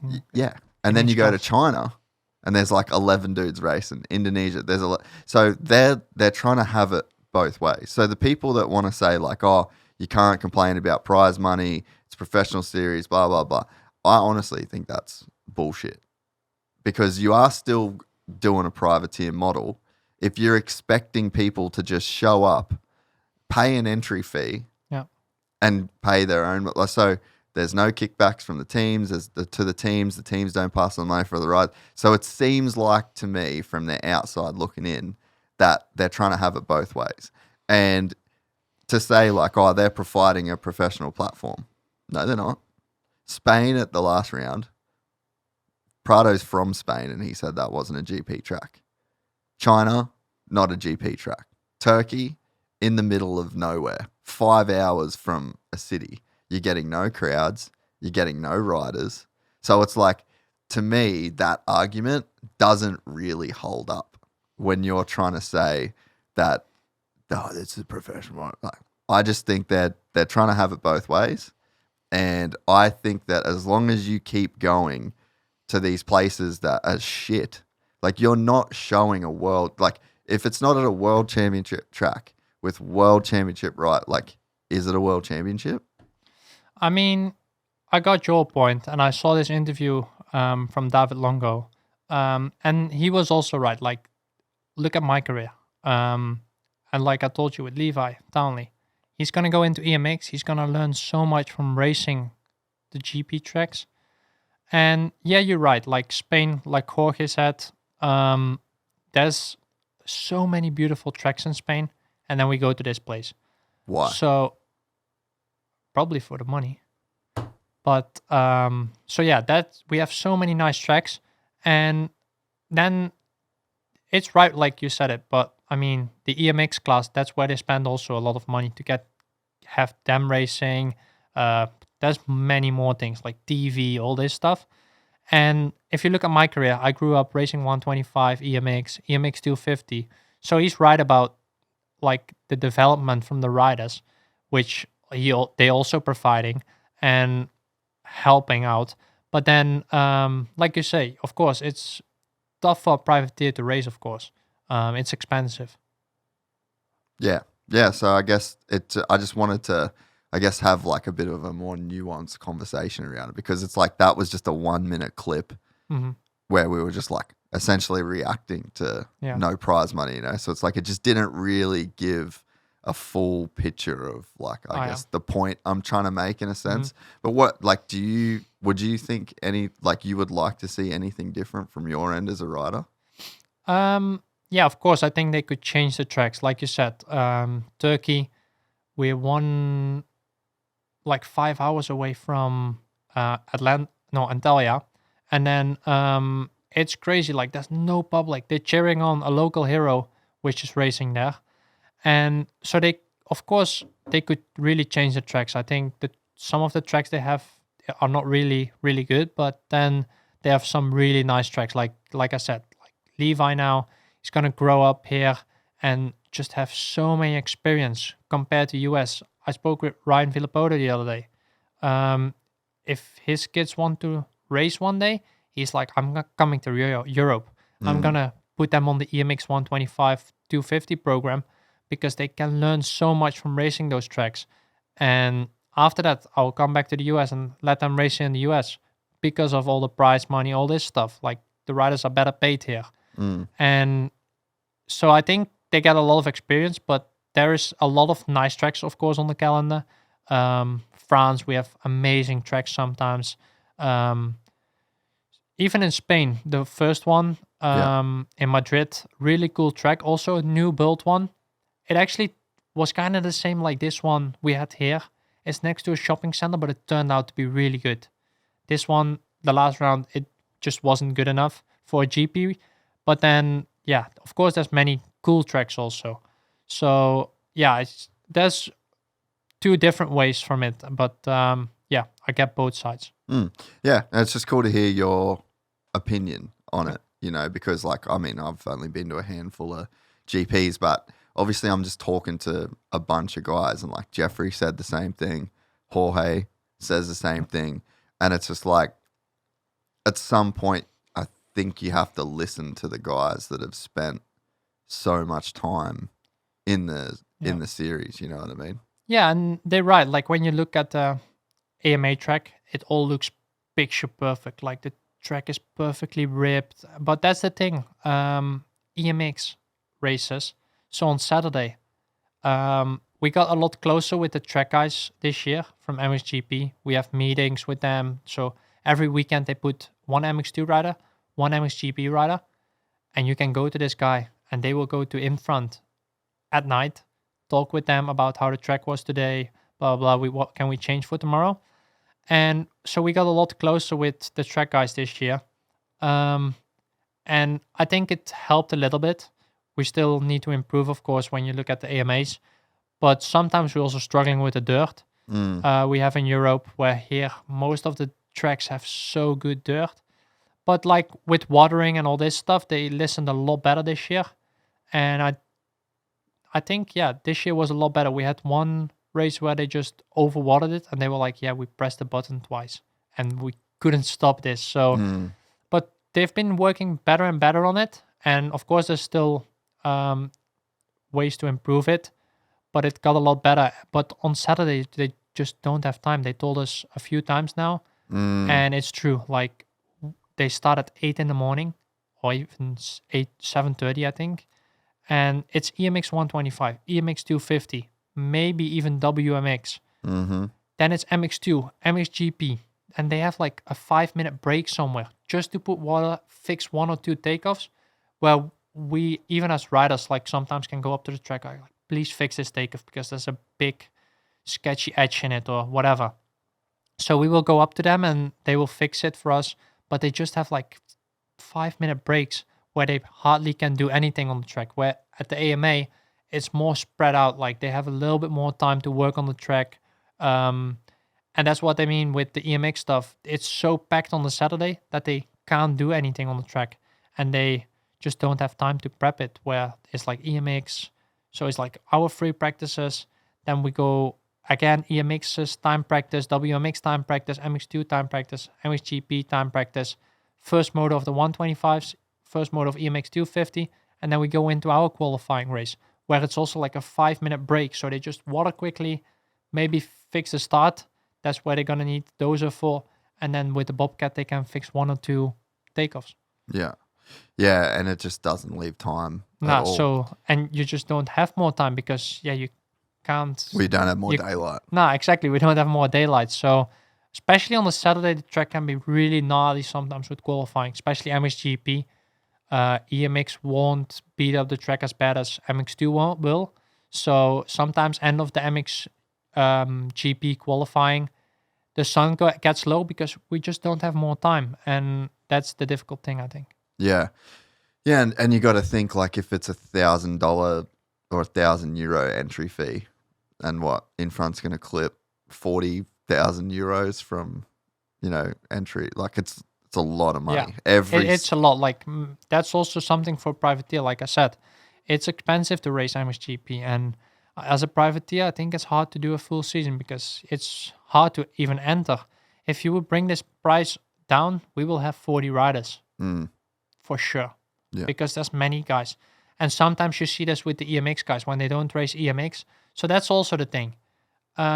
We go to Spain last round, for example. I think EMX 250 was a full gate because they have a bigger chance of winning in the EMX class than in the MX2 class. Yeah. So, of course, MX2, they won't go race MX2 even if they're out of the championship.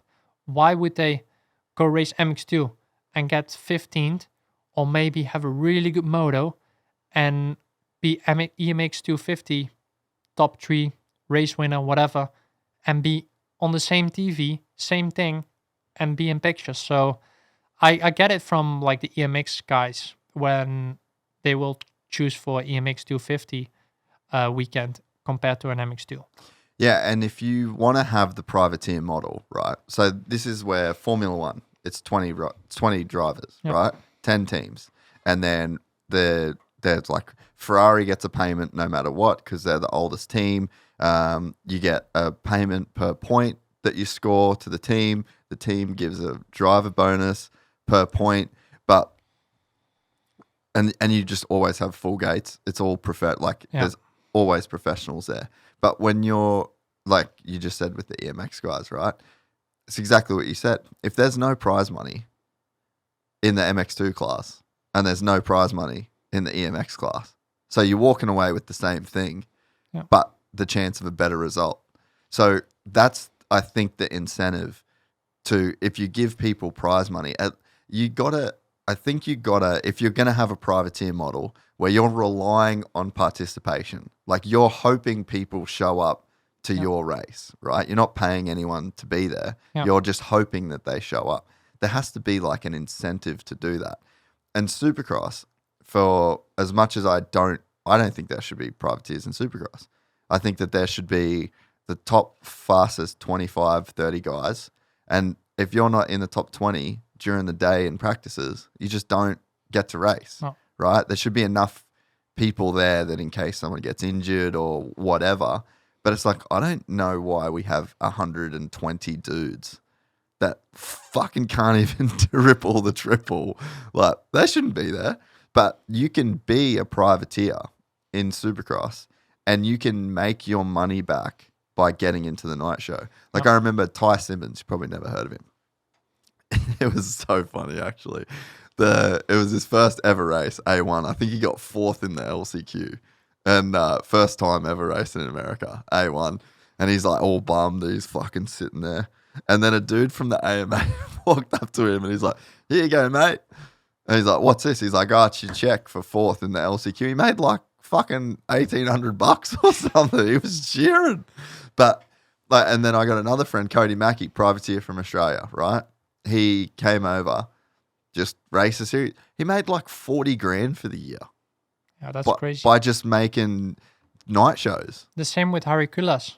Yeah. He starts racing here now. So he also made quite a lot of money. I think he even was on the list from like the SMX guys. Yeah, yeah. And he was 20th or something. I'm not sure what he finished, but he also made proper money to live from, actually, I think. So yeah, that's something pretty cool. But yeah, I get what you mean. If they would already bring down the start money, or even put on MX2 and MXGP, they put prize money where you even have the entry from the EMX guys or whatever, like wherever you get it from, sponsors, whatever. But I think they've got plenty. You know, like if you do the I think it's like, let's say if it's just for 20 races, 300,000 euros per race, it's like 6 million euros just from the track fees. That's before you get any of the pay-per-view. Like, I pay fucking $300 a year to watch his race. Yeah. You know, like, there's just money. Like, they're making money everywhere, which they should. Yeah. For sure. But I also think that there's a cost of doing business. And I don't think that I'm not stressing on you getting paid from the race win. Yeah. You should, I think that there's an argument to be made for, like, if I'm at my wife, for example, she don't fucking know about motocross. No. First time I ever took her to a race was the LA Coliseum, right? Oh, yeah. Deegan won 500 Gs, Jet won $1 million. Yeah. That actually made it cool to her. Mm-hmm. She was like, dude, that kid's like 17 and Jet's like 19. And I'm like, yeah, he probably made like fucking 15 mil this year. And for the outside people looking in, it actually makes our sport look better and more attractive. But when you say, oh, no shit, Jorge Prado just won the world title, what's he get for that? 0. Oh, no, it doesn't get anything. It's like, it doesn't even make it look like a professional sport, you know? No. Or even like when you look at Formula 1 guys and all those guys, they just also, I think you get like kind of superstar when you also like make, like people hear like, oh, he's making so much money and all that stuff. And when that doesn't really happen, I think that's also a big difference where motocross is like super underpaid in general. Like, we don't get the prize money then, but even like as a rider, you don't get paid that much. So I think this sport, for the things we have to do and have to go through, is really underpaid in general. So yeah, that's something hopefully they can change in the future. But I think that will be tough.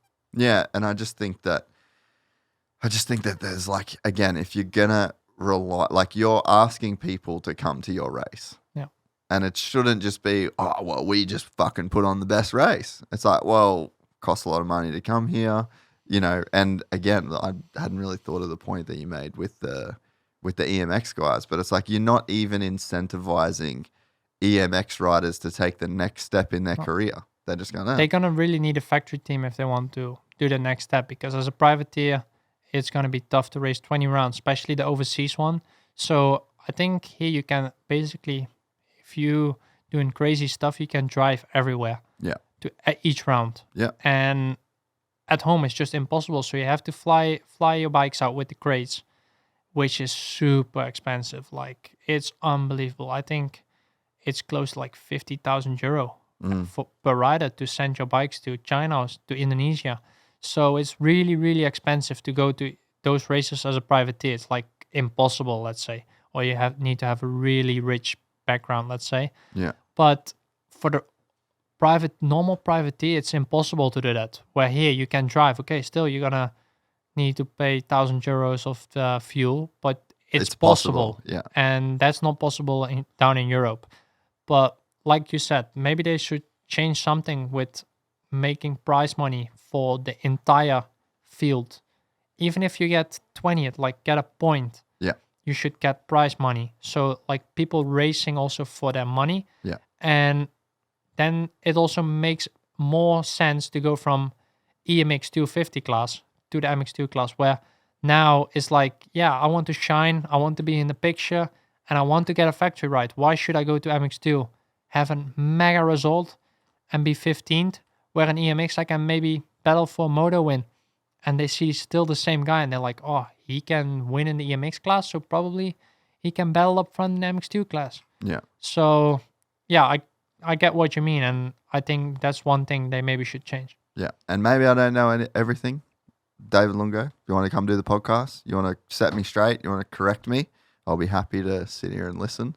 But yeah, I mean, from where I sit, and like I said, I'm listening to riders that have got a lot of experience, and everyone sort of says the same thing, you know. But there's always two sides. And I agree to to them, like, you know, the tracks for sure can get better. Like Red Sand, where we train all winter long, basically most of the is riders. that in Spain? It's in Spain. They Sick, had a dude. round down there in 2018. Yeah, my brother rode there. It's so cool. And the thing is, right, like I know that with the AMA here, Look at this place. It's big. Like it has. this is good for the sport, right? Yeah. So if you're has in 3 front, tracks. if you're in front and you actually want to grow the sport, and like, because that's the buzzword, that's what everyone says. Oh, we're trying to grow the sport. That grows the sport. Because do you know what? I don't watch every GP because I don't give a fuck to watch you guys ride a go track. Yeah. It looks shit. I get that. Like some of the tracks are really like you can't. You're not even pass. racing them, dude. You can't pass. You're not like racing. the last round, we couldn't pass. And if you see this track, it's so cool. For example, we're only talking about Spain now. If you look at Belpuig, All right, let's find it. there's been many GPs in Belpuig. If you just look on YouTube, MXGP Belpuig. But the problem is, right, they can't afford it. Yeah. And True. and so Australia just won the Motocross of Nations, right? You know how many sick tracks there are in Australia? So many fucking insane tracks. Yeah. Do you know how many of them can afford it? 0. 0. I heard it was €1 million to have the Motocross of Probably Nations. because all the teams need to fly over, and even Ustream, they fly over everything. Like the small steps from the podium, they have to fly over there. So they have to fly over everything. So imagine how much money they also have to spend. Yeah. Like the team, we only have to fly out a bike and a toolbox, and then they have to fly every single banner out to there. They just have to spend. They also have to spend a lot of money. Yeah. And yeah, of course, it's crazy the amount of money a club has to pay. But if you just look at some of the tracks, So there's some. I guess what I'm trying to say is like there's some, you know, like I'm sure there's rounds where. Yeah, look at this video. It's such a cool track. There used to be GPs here. There used to be a few GPs.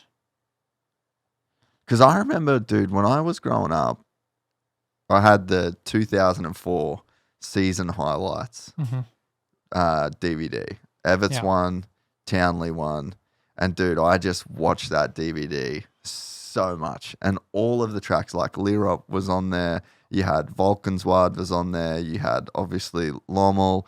I'm pretty sure this track, but probably. like that was a thing. You know, like the GPs was just like the sickest shit. And it seems like over the last few years, you just go into these places where you're just like, what the fuck are they doing? Like, I'm not watching dirt bike racing. Like I'm watching Grass a field. 40-minute parade lap of dudes in a line.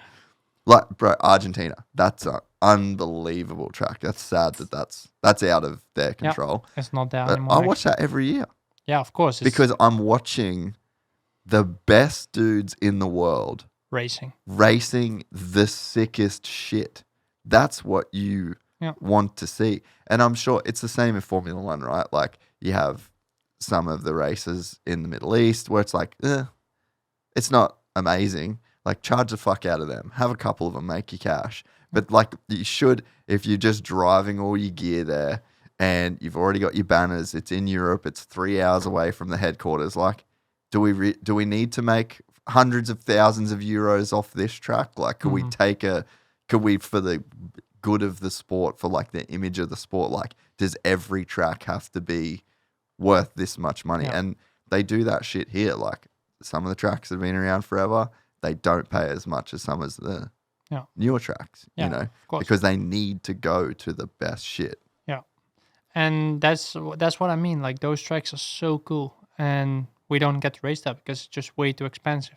When you go to this place now, you look at it and everything is still kind of left there from the GP. So they have a really nice wash bay, everything prepared for the GP, but they just don't have the money and the government is not supporting it. So it's really hard for those teams or for those clubs to do it. And then, then you miss out on those tracks and then you have to go to a place like Spain last round. Yeah. We can leave it there then. We don't have to talk about that. But I just wanted to kind of like more explain like the point. Yeah, and I think the EMX thing was quite interesting. Like they, of course, like you said, they can change the tracks. We need to go to better tracks, but with the time and with development they're having, it has nothing to do with like the paid side or whatever.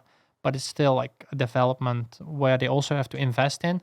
But like I said, it's hard to go to an MX2 race when you can do the same thing in EMX. Yeah, there's got to be a reason to step it up to the MX2 and maybe even, like you said, get your start money back or whatever. Yeah. That already would help a privateer. If you have to pay, I don't know what the amount is, if it's 300 or 1,000 euro, whatever it is. But even if you already get that back, then you already don't have to pay for the entry. I heard like here, you don't have to pay for your tires when you make it in or something? Like you get fresh tires from Dunlop, is that true? Yeah, maybe. I'm or not was sure. that a story like from just some bullshit? I thought I heard this like when you make it into the motos, maybe you like not the factory tires, but you will just get fresh tires. I wouldn't be surprised because I thought I heard this once. Yeah. Something like this. I could see that being a thing. Yeah, and that's the small things, but still, a set of tires is expensive. Dude, I don't buy new tires because it's just like $400, $500. I don't even know what it is, but I can imagine it's expensive. Yeah, and I just think that they're the small little things that like things should change, things should evolve, things should get better, and it's like if you're not able to talk about them, if you're not able to, like I guess put these thoughts forward, then it's always going to say the same. And for Prado, right, he doesn't need the money. Like he said, even he said something in the show where he was just like he got pissed at someone when they said, like, oh, the money's obviously better. He's like, I'm not doing this for the money, So like for him to be talking about these changes, it's like he just wants it to get better, Yeah, of course. Like you say with Jorge, he doesn't need it. And he just wants to make the sport better, make it better in Europe, because still Spanish fans have Ruben Fernandez to cheer on. So it's just to grow this sport, not personally for him, because he's out here now, probably will stay here. And that's the same thing for me. If I will ever go here, it's not because I don't want to race in Europe in front of my home fans. It's just because this has been a kid's dream, watching YouTube, watching Supercross, and looking up to those guys and be like, oh, I want to race Supercross one day. And that's probably the biggest reason why Jorge, why all those guys went here, like Ken Roxon, probably same thing. Looked up to James Stewart and be like, I want to be like James Stewart, race in a stadium, come in, opening ceremony. There's, I don't know how many, 40, 50,000 people screaming for you. That's just the sickest thing there is, where that's completely different in Europe. Yeah, you just go out and you have some fans in the cycling lab cheering for you, but it's not like an opening ceremony or all that stuff. So, Well, and I think too, I mean, I don't know how it feels for you, but to go to a track and you are on a start line with 18 bikes, like that can't feel like. as a rider, sometimes it doesn't really bother you because, especially in time practice, Yeah. if you go out and there's a track where you can't pass, or just a small track, let's say with a short lap time, which is still like a pretty cool track. We have a few of them. Like, it's a short lap time, but still it's a really cool track. And then you're like, oh, it's so busy out on track. Like, there's so many guys out on track. Where also here in in the US, the tracks are so big, Massive. and they kind of move out of the way it looks like a lot better. Like, when they're not on the hot lap, they will go next to the track, where we are scared to go next to the track, I think, more, because we'll get punished so hard if we like go off track quickly and go back in on the hot lap or in the moto, which is good in my opinion. Like, Yeah. it's fair if you go off track, you need to get punished for that. If you're just going next to a jump or going wide open next to it, skipping bumps, or even skipping like a few bumps into a turn, where some riders would just go on the inside of the yellow markers and just skip a few bumps. It can already be a big difference. Yeah. We had this once in Arco where it was in a really difficult turn, was like kind of deep, muddy ruts, and they would just go on the inside of it, but it was like a real deep hook in that rut. I would miss every lap like a second because of that weird hook, and they would skip it, and they would have such a better flow, so much more speed, where there they don't get punished for. And then the smallest things you sometimes get punished for, but of course they cannot see all those things. Yeah, they can't but this see was everything, literally yeah. on TV, and then it's still, they're like, yeah, but they didn't gain a position. It's true, but they gain a second every lap. Well, and then What like you the, not can actually show on paper, is momentum. because maybe it's been in the rest of the sector, but Yeah.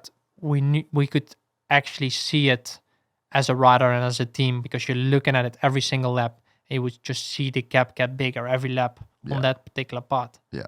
Yeah, but I think like the optics of a world championship having 18 dudes on the start Yeah. line, you know, It doesn't look that's not a great look on just the world championship. and of course, I as a think whole, they you know? want to change it themselves, because they want, of course, also to have a full gate, I think, but they just need to change something else than whatever they're trying to fix it now with. Yeah. So why can't you race Paris? Yeah, so actually I came here with the goal to race Paris, just as a cherry on the cake. So you And- were like, okay, I'm going to go to the US and I'm going to see if I can do it. And if I can do it, I'm going to race Paris. Yeah, that was my goal, to come here, see if I was going to be good. And if it was good enough, I wanted to race Paris just as a cherry on the cake, just have fun. And then I actually felt really good, showed really good speed. They were really impressed at the factory down here. And then, yeah, we just tried to call the factory in Austria, and they were like, nah, it's too dangerous.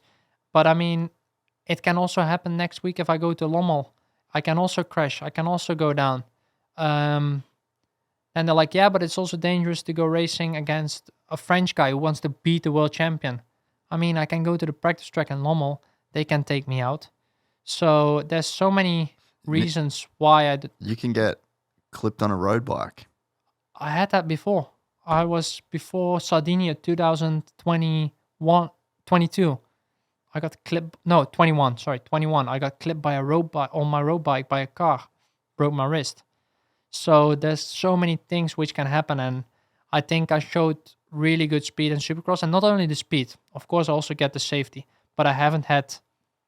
Okay, I had 2 sketchy moments. I posted them on my Instagram, but I haven't really been sketchy the whole time. Like Ruben said, I've been fine. Like, I've been doing great laps, consistent laps. Even got in the motors at one point, because we had this decision. We would first see ourselves if I was going to be good enough. So we were waiting till Rasmus, our team manager, was coming over, and then we would make the decision if I was good enough and if we would even ask the factory. But then it ended up being really good.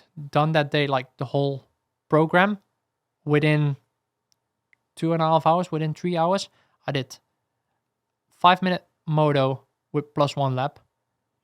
Fuel up, have a quick drink, another 5-minute moto, and then we did the main event, which was 9 minutes plus a lap or something like this, or 12. Can't remember exactly. So it went all good, showed great speed, was riding with Tom. Okay, of course he was still fast. He's the East Coast champion. Of course he's better, so I don't get me wrong. But I mean, I showed great speed. And even at the factory over here, they were really impressed about my speed. But then, yeah, they just didn't want to let me race from Europe. They were like, yeah, you're the guy who we need next year. You need to defend your world champion. Yeah, of course, I need to defend my title. But it can also happen somewhere else. And that's a bummer. I just really wish I could race in Paris, but maybe one day. It's disappointing though when like you just don't get many opportunities to just be so in the moment and enjoying your career. You know, like it's your job, but you also want to really be able to enjoy your job and get the most out of your career. It's a short time. You have a short window to be able to do what you're doing professionally. And it's like, mate, you won the world championship. You won Motocross of Nations.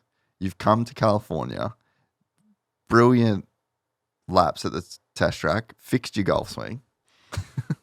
You know, like, but you have a great momentum and, like you said, a cherry on the cake to be able to race. And I just, it is a bummer to hear that because it's just, you're in a really great year for your career. And it's like, it's a accumulation of everything that you've been doing since you were, 12, 13 years old. Yeah, exactly. Like I just said, it has been a dream for me ever since I've been a small kid to do an opening ceremony over here in the US. But even an opening ceremony in Paris. Dude, Paris would goes be so hard. Crazy.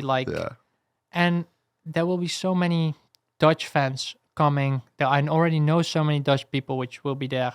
Just, it will be so cool because it's pretty close. As a European, there's many Dutch guys who are like, Paris Supercross. Once a year we can go to a Supercross, which we can afford. We don't have to fly all the way out to the US, which is an 11-hour flight. Yeah. And we can just go watch Supercross and still have really good guys out on track. What Paris Supercross does a great job with. They have Chad and Hunt on there now. Joe Shimoda, Tom. It's an amazing event. Like, I go there every year since I had my driver license. Even before that, like when I went a few times with my parents. I just want to be there. Like, it's so cool just to watch it already. And I've been always dreaming to race that one day. And then, the factory is just like, but you can crash or you can this can happen. And we already had this so many times with Jeffrey that he gets injured and be out for the season. Or Romain Favre back in the day when he raced Paris Supercross. I'm like, of course, you can crash. But they were squids. No, but I mean, Romain just... I don't think he really trained for it. He just went there with a and same with Jeffrey. Like, he's never really trained like that hard for Supercross. No, so like they never really tried. Okay, Jeffrey like had some injuries, even with some small beach races or something.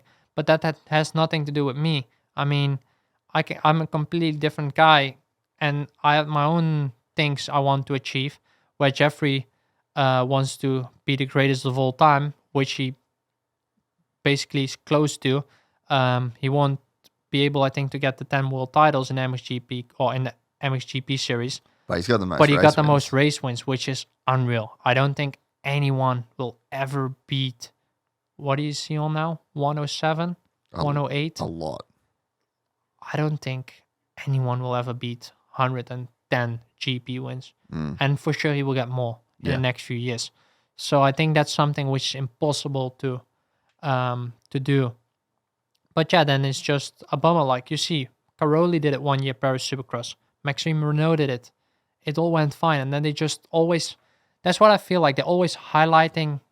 What could happen negatively. But they never look at the things which happened and went all good. Yeah. So, that's a bit disappointing. But I wish I could race there. Even for the Dutch fans. Like, just to be there and show them... Not even show them, but just to be there and have another just fun to represent. Race. Yeah, exactly. Are you still going to go watch it? Probably. I'm going to or go to Paris or we go to which used to be Valencia MotoGP, but because of the storms, it's going to be Barcelona MotoGP. So that's the final round of the MotoGP, where a Spanish guy can get world champion for the first time since Marc Marquez. Yeah. So it's going to be a really cool one. Do you follow much of the MotoGP? A little bit. I'm pretty good with Jack Miller. So Yeah. Yeah, ever since I went to watch a few times to him, I've been following much more. I will watch always the highlights for sure. And if I have a weekend off or Indonesia, it was perfect with the time difference. Yeah. It was at night, so I was just laying in bed watching MotoGP at night, and it was so nice to watch it. And I really enjoyed that. It's so big there, like it's crazy. Like when you look at it, it's massive. Just all the things they bring out for those riders, how much people that's working for those riders, all the things they have, just like they have their own truck to change. It's crazy just to change. Yeah. Like they still have their own truck to sleep and everything, but just a changing room is a special truck, a special room. For each rider. It's crazy. Yeah. Like it's unreal, this thing. So to be there is also pretty cool. And I think this championship fight between Pecco Bagnaia and Jorge Martin is pretty sick. And who's going to win? I think it's going to be a Spanish win. You Martin think so? is going to be win. What's the points, Rons? Martin is leading. Yeah, he's leading. He's leading by a few points, eh? I think by 13 or 14 points he's leading. Maybe even more now. Select a favorite rider, Jack. Dude, I've seen when were you at the Dutch Championship, or was it Dutch? 24. Oh, it's a pretty good lead. Yeah, Only but that's one the round. crazy thing with them. Yeah, dude. It's 2 more rounds, no? Is there not one this weekend?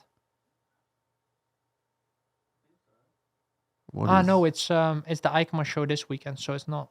Yeah, it's go only to one. Canada. Nah, they got go.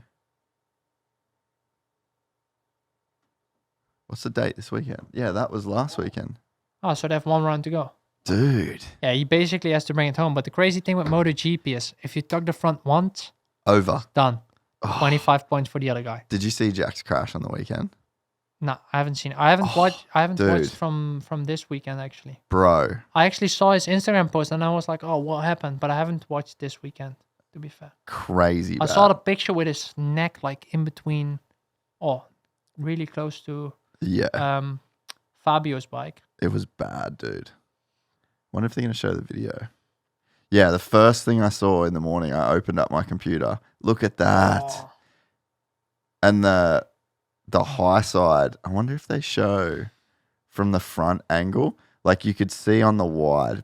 Dude, when do you ever see? Yeah, look at this. It just fully took the front out from him, like low-sided. And he just got drilled. That is a great ad for the new Alpine Stars helmet. Fuck. That's so bad. That's crazy. He's tough Hey, as that's fuck. a big crash though. Yeah. There's a few guys down. Yeah, well, you never see crashes like that. Oh. I've had this crash 4th round. Exactly the same. If you go to Thibaut Beniston GoPro, no, on his on YouTube, GoPro Thibaut Beniston Arco di Trento.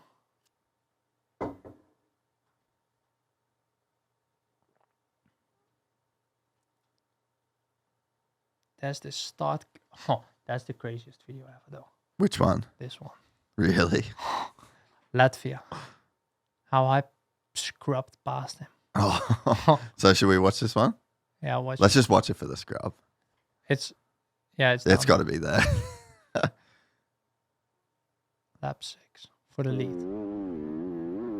You can see I land in the bank, yeah.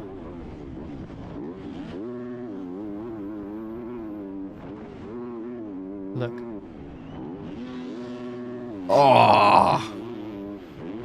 Oh, dude. If you look on the highlights from MXGP 2023 Kegams, you can see it from the side. It's crazy how low I scrub. You guys send it so hard. It's one of the things that is different about the GPs in the 250s Yeah. than over here. You guys just crash so much. Yeah, we crash a lot. But the tracks are really gnarly too. Yeah. But, I mean, the crashing is from just full send. Yeah. Crazy, Yeah, sometimes crazy sending. the pushing is crazy. Like, we're pushing so hard and we're just so close to the limit where you need to be sometimes. And I think that's the small difference you have to make sometimes, where you're on the ground or you're winning. Yeah. And you guys are just more prepared to do it Yeah. than I think the Americans. Like, I just don't think, like, you very rarely see, like, Levi Kitchen crash. Yeah. You don't see those guys, top 3, top 4, get in front and crash from just fully fucking sending Yeah, it, you know? it's true. And you guys are doing it almost every round. There's just, I mean, what was this? There was a sand race at the end of the year. Everyone in the top 5 crashed and the lead changed. You Lommel. crashed twice. Lommel. Was it Lommel? It wasn't normal. And we were watching, was I watching the highlights with you, right? And I was just like, does anyone want to win Everyone this just race? crashes. Does anyone want to fucking win? Where's the Arco crash before we get sidetracked? Yeah, I don't know.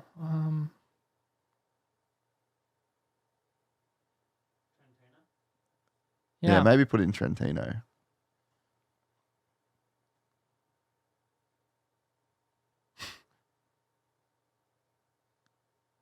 How is that possible? Yeah, I don't know where it is. Let me see if double check it. If it was him. No. Yeah.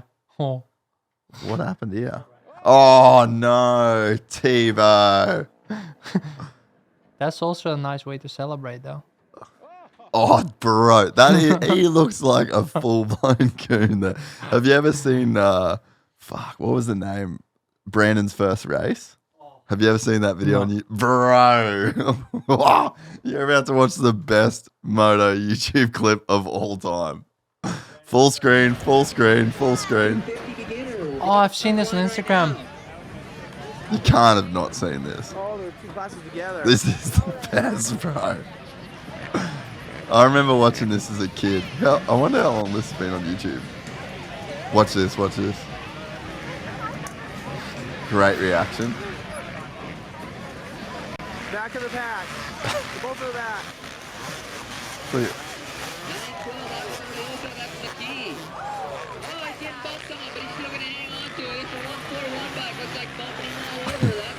Dude, this is so Oh, he's off the track.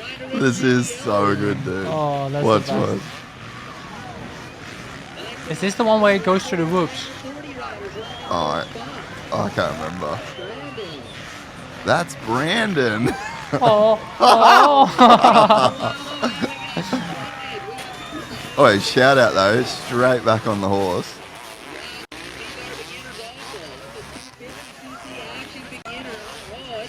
If you look on YouTube, it was Mikkel Harap, Arco di Trento. Watch it after this. He's still up. This, like, credit to him for actually entering a race when he can't ride. Watch this one. Yeah.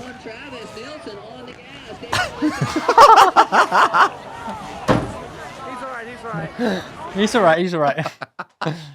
Is he though? I'm not sure. Oh, how long has that been on YouTube? 18 years ago, bro. They were ahead of their time. What's this one? Oh, Brandon's second race. You're kidding.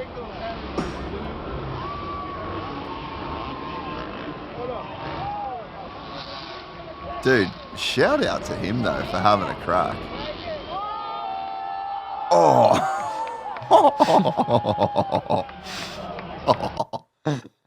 That's a lot. Whose was it on? Mikkel Harap. Okay, yeah. That one, second one. You're gonna have to put it in slow motion, I think.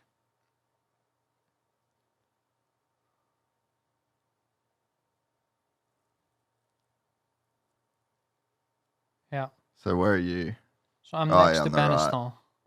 Benistan. Dude, your kit looks so good.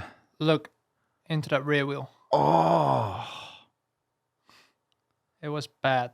that sucks. Look at all of you guys. It's like you get a bonus for crashing.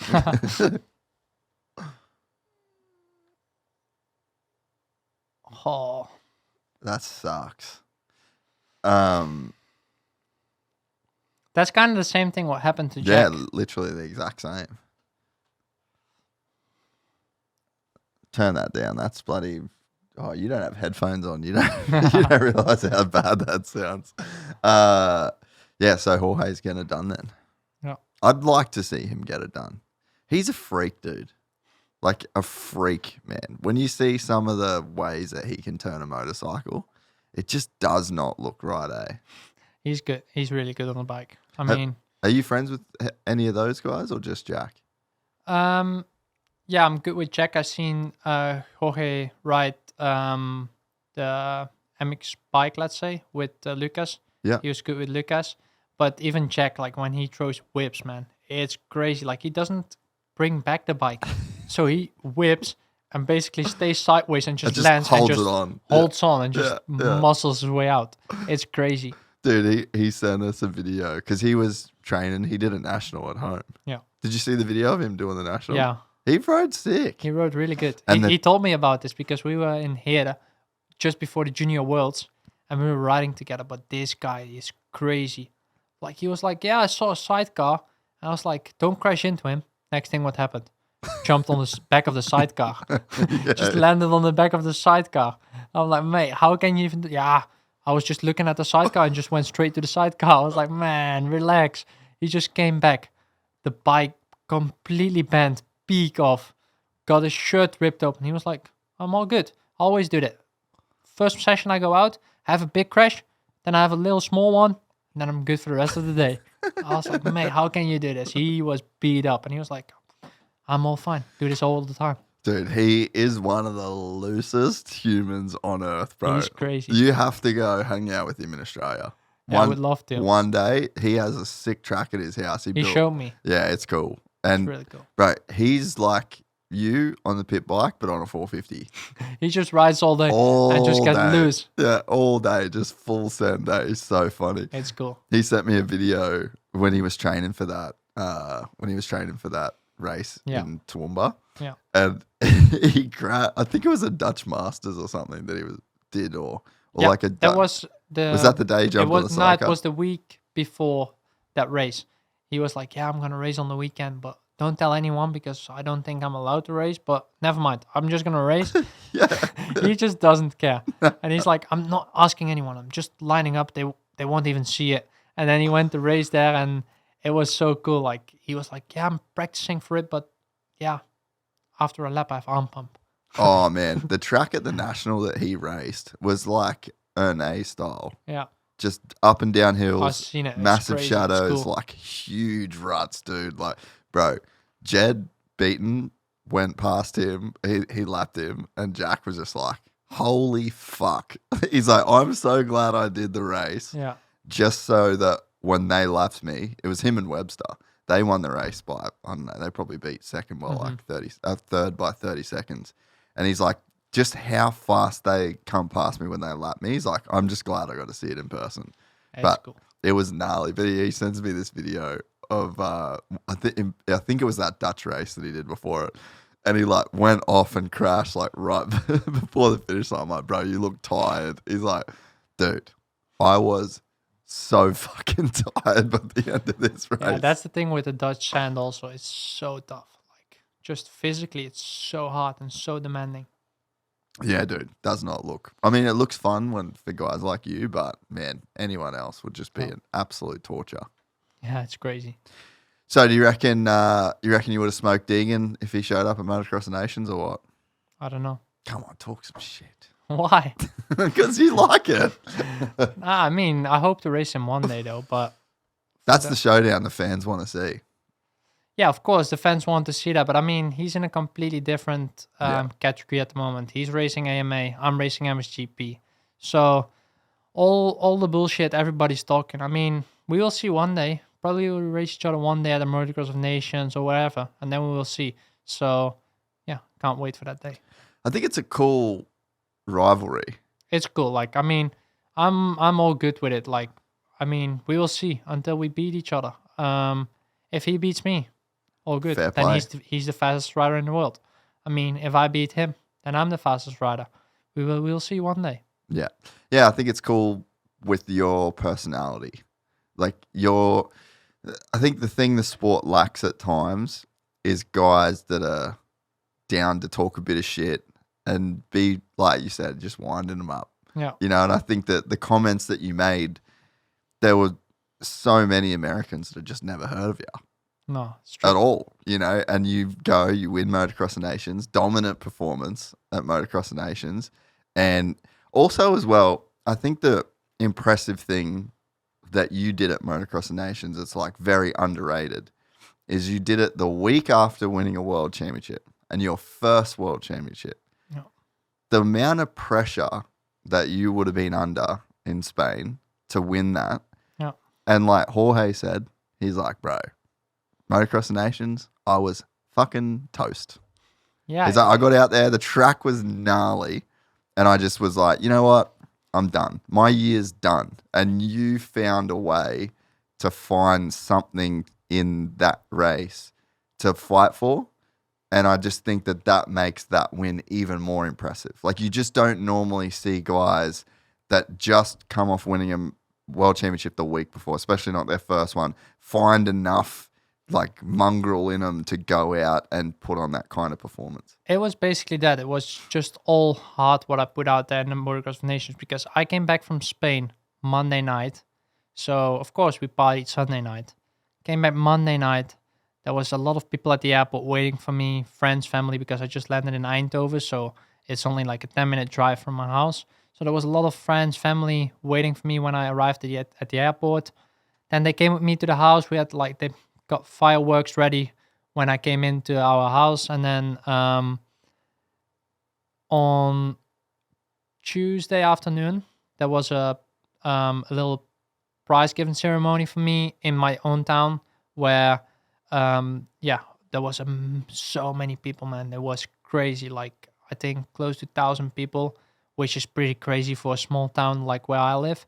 And so many Dutch fans came out. So that was such a special moment. And then to come to the Motocross Nations, I was like cooked, like Jorge said. I was tired, but just it was all hard I had there. Like Sakamoto, if you watch back the highlights, I crashed 2 or 3 times. Just stupid crash, which never should happen, but just brain farts because I just came off winning my first world title, didn't ride my bike. That had nothing to do with all the mistakes I made, but again, didn't feel like riding my bike. I was like, don't need to ride my bike. I just enjoyed this week. Got to Motocross of Nations on Thursday afternoon, so left Thursday morning. Had to do interviews for my documentary. And then, Friday was all the ceremonies and all that stuff. Some interviews, and then it was race weekend where I just had to give it all. And that's what I did. Just brought my A game with me and showed what I got. What? I mean, it probably sounds like a silly question, but like, why did you care so much about Motocross of Nations? Yeah. I mean, also from my personal point, I would just want it to be the best at the Motocross of Nations, win again the MX2 title, and also put the Dutch team on top. That was a real goal for me. And okay, we had a tough year this year, but I think I showed really good speed. And for a 250 rider, putting 2 results on paper, which it's really rare. Normally they have the 2 MXGP guys who have to make the result, and then the MX2 rider gives them 1 decent result. Where now I put 2 proper results on paper. So I just wanted to make the Dutch fans proud. No, it's cool, man. And I think it's underrated. You know, like if you get 3rd in the World Championship, you go home Sunday from the GP, you get a good night's sleep, your recovery cycle, you know what I mean? And there's more of a reason to win. So I just think that the way that you did it just kind of, I feel like it says a lot about like who you are as a racer. And I just think it was just a very cool way to cap off a year, you know? Like, no one would have given a fuck if you didn't win that race. Nah, You no, know? and everybody would be like, yeah, he's still world champion. But I Yeah. just, also from my own personal view, but also just there was a lot of Dutch fans, and at every race there's Dutch fans. But I mean, Motocross of Nations is something special. You just want to make your country proud and just do it for your country, win for your country, also for yourself. But I mean, to make all the Dutch fans proud is also something really special to do. Yeah, no, it was definitely just cool to watch. And I think, yeah, just by the performance that you put on, and then to say, you know, like you just lit the message boards up and, you know, like all the online comments. And I think I didn't know you really before that. And then obviously over the last month, we've got to hang out a bit. And I'm like, fuck yeah, like this is a guy that can actually, like, I know you can talk shit, but not actually be personally attached to it, not care. And like, honestly, Hayden's the exact same. Yeah. So I think I that's just what laughed makes with it all the cool. comments. Yeah, that's what makes it cool when two guys are just, they can say it, they put it out there, but they're not like actually really into it. And I think that's what makes for such a cool rivalry. And now, dude, like with just one little comment about being the best 250 rider in the world, because hey, He didn't show up. he didn't. Like you actually get to claim that, you know? And it's like if he wants balls in his court, you know? But if he showed up this year and he would have smoked me, I would have told everybody he's the fastest rider in the world. But at the moment, he didn't show up, so I was the fastest rider in the world at the Motocross of Nations. Done. I love that. Yeah, it's sick. it's clear, like, Yeah. he just didn't show up. And, of course, there's also health things for him. Like, he had to get this screw or this plate out. I'm not sure what it was. But, yeah, of course, for next season, it's also important for him. So I get it. Yeah, if I had the same problem, I would have also skipped Motocross of Nations.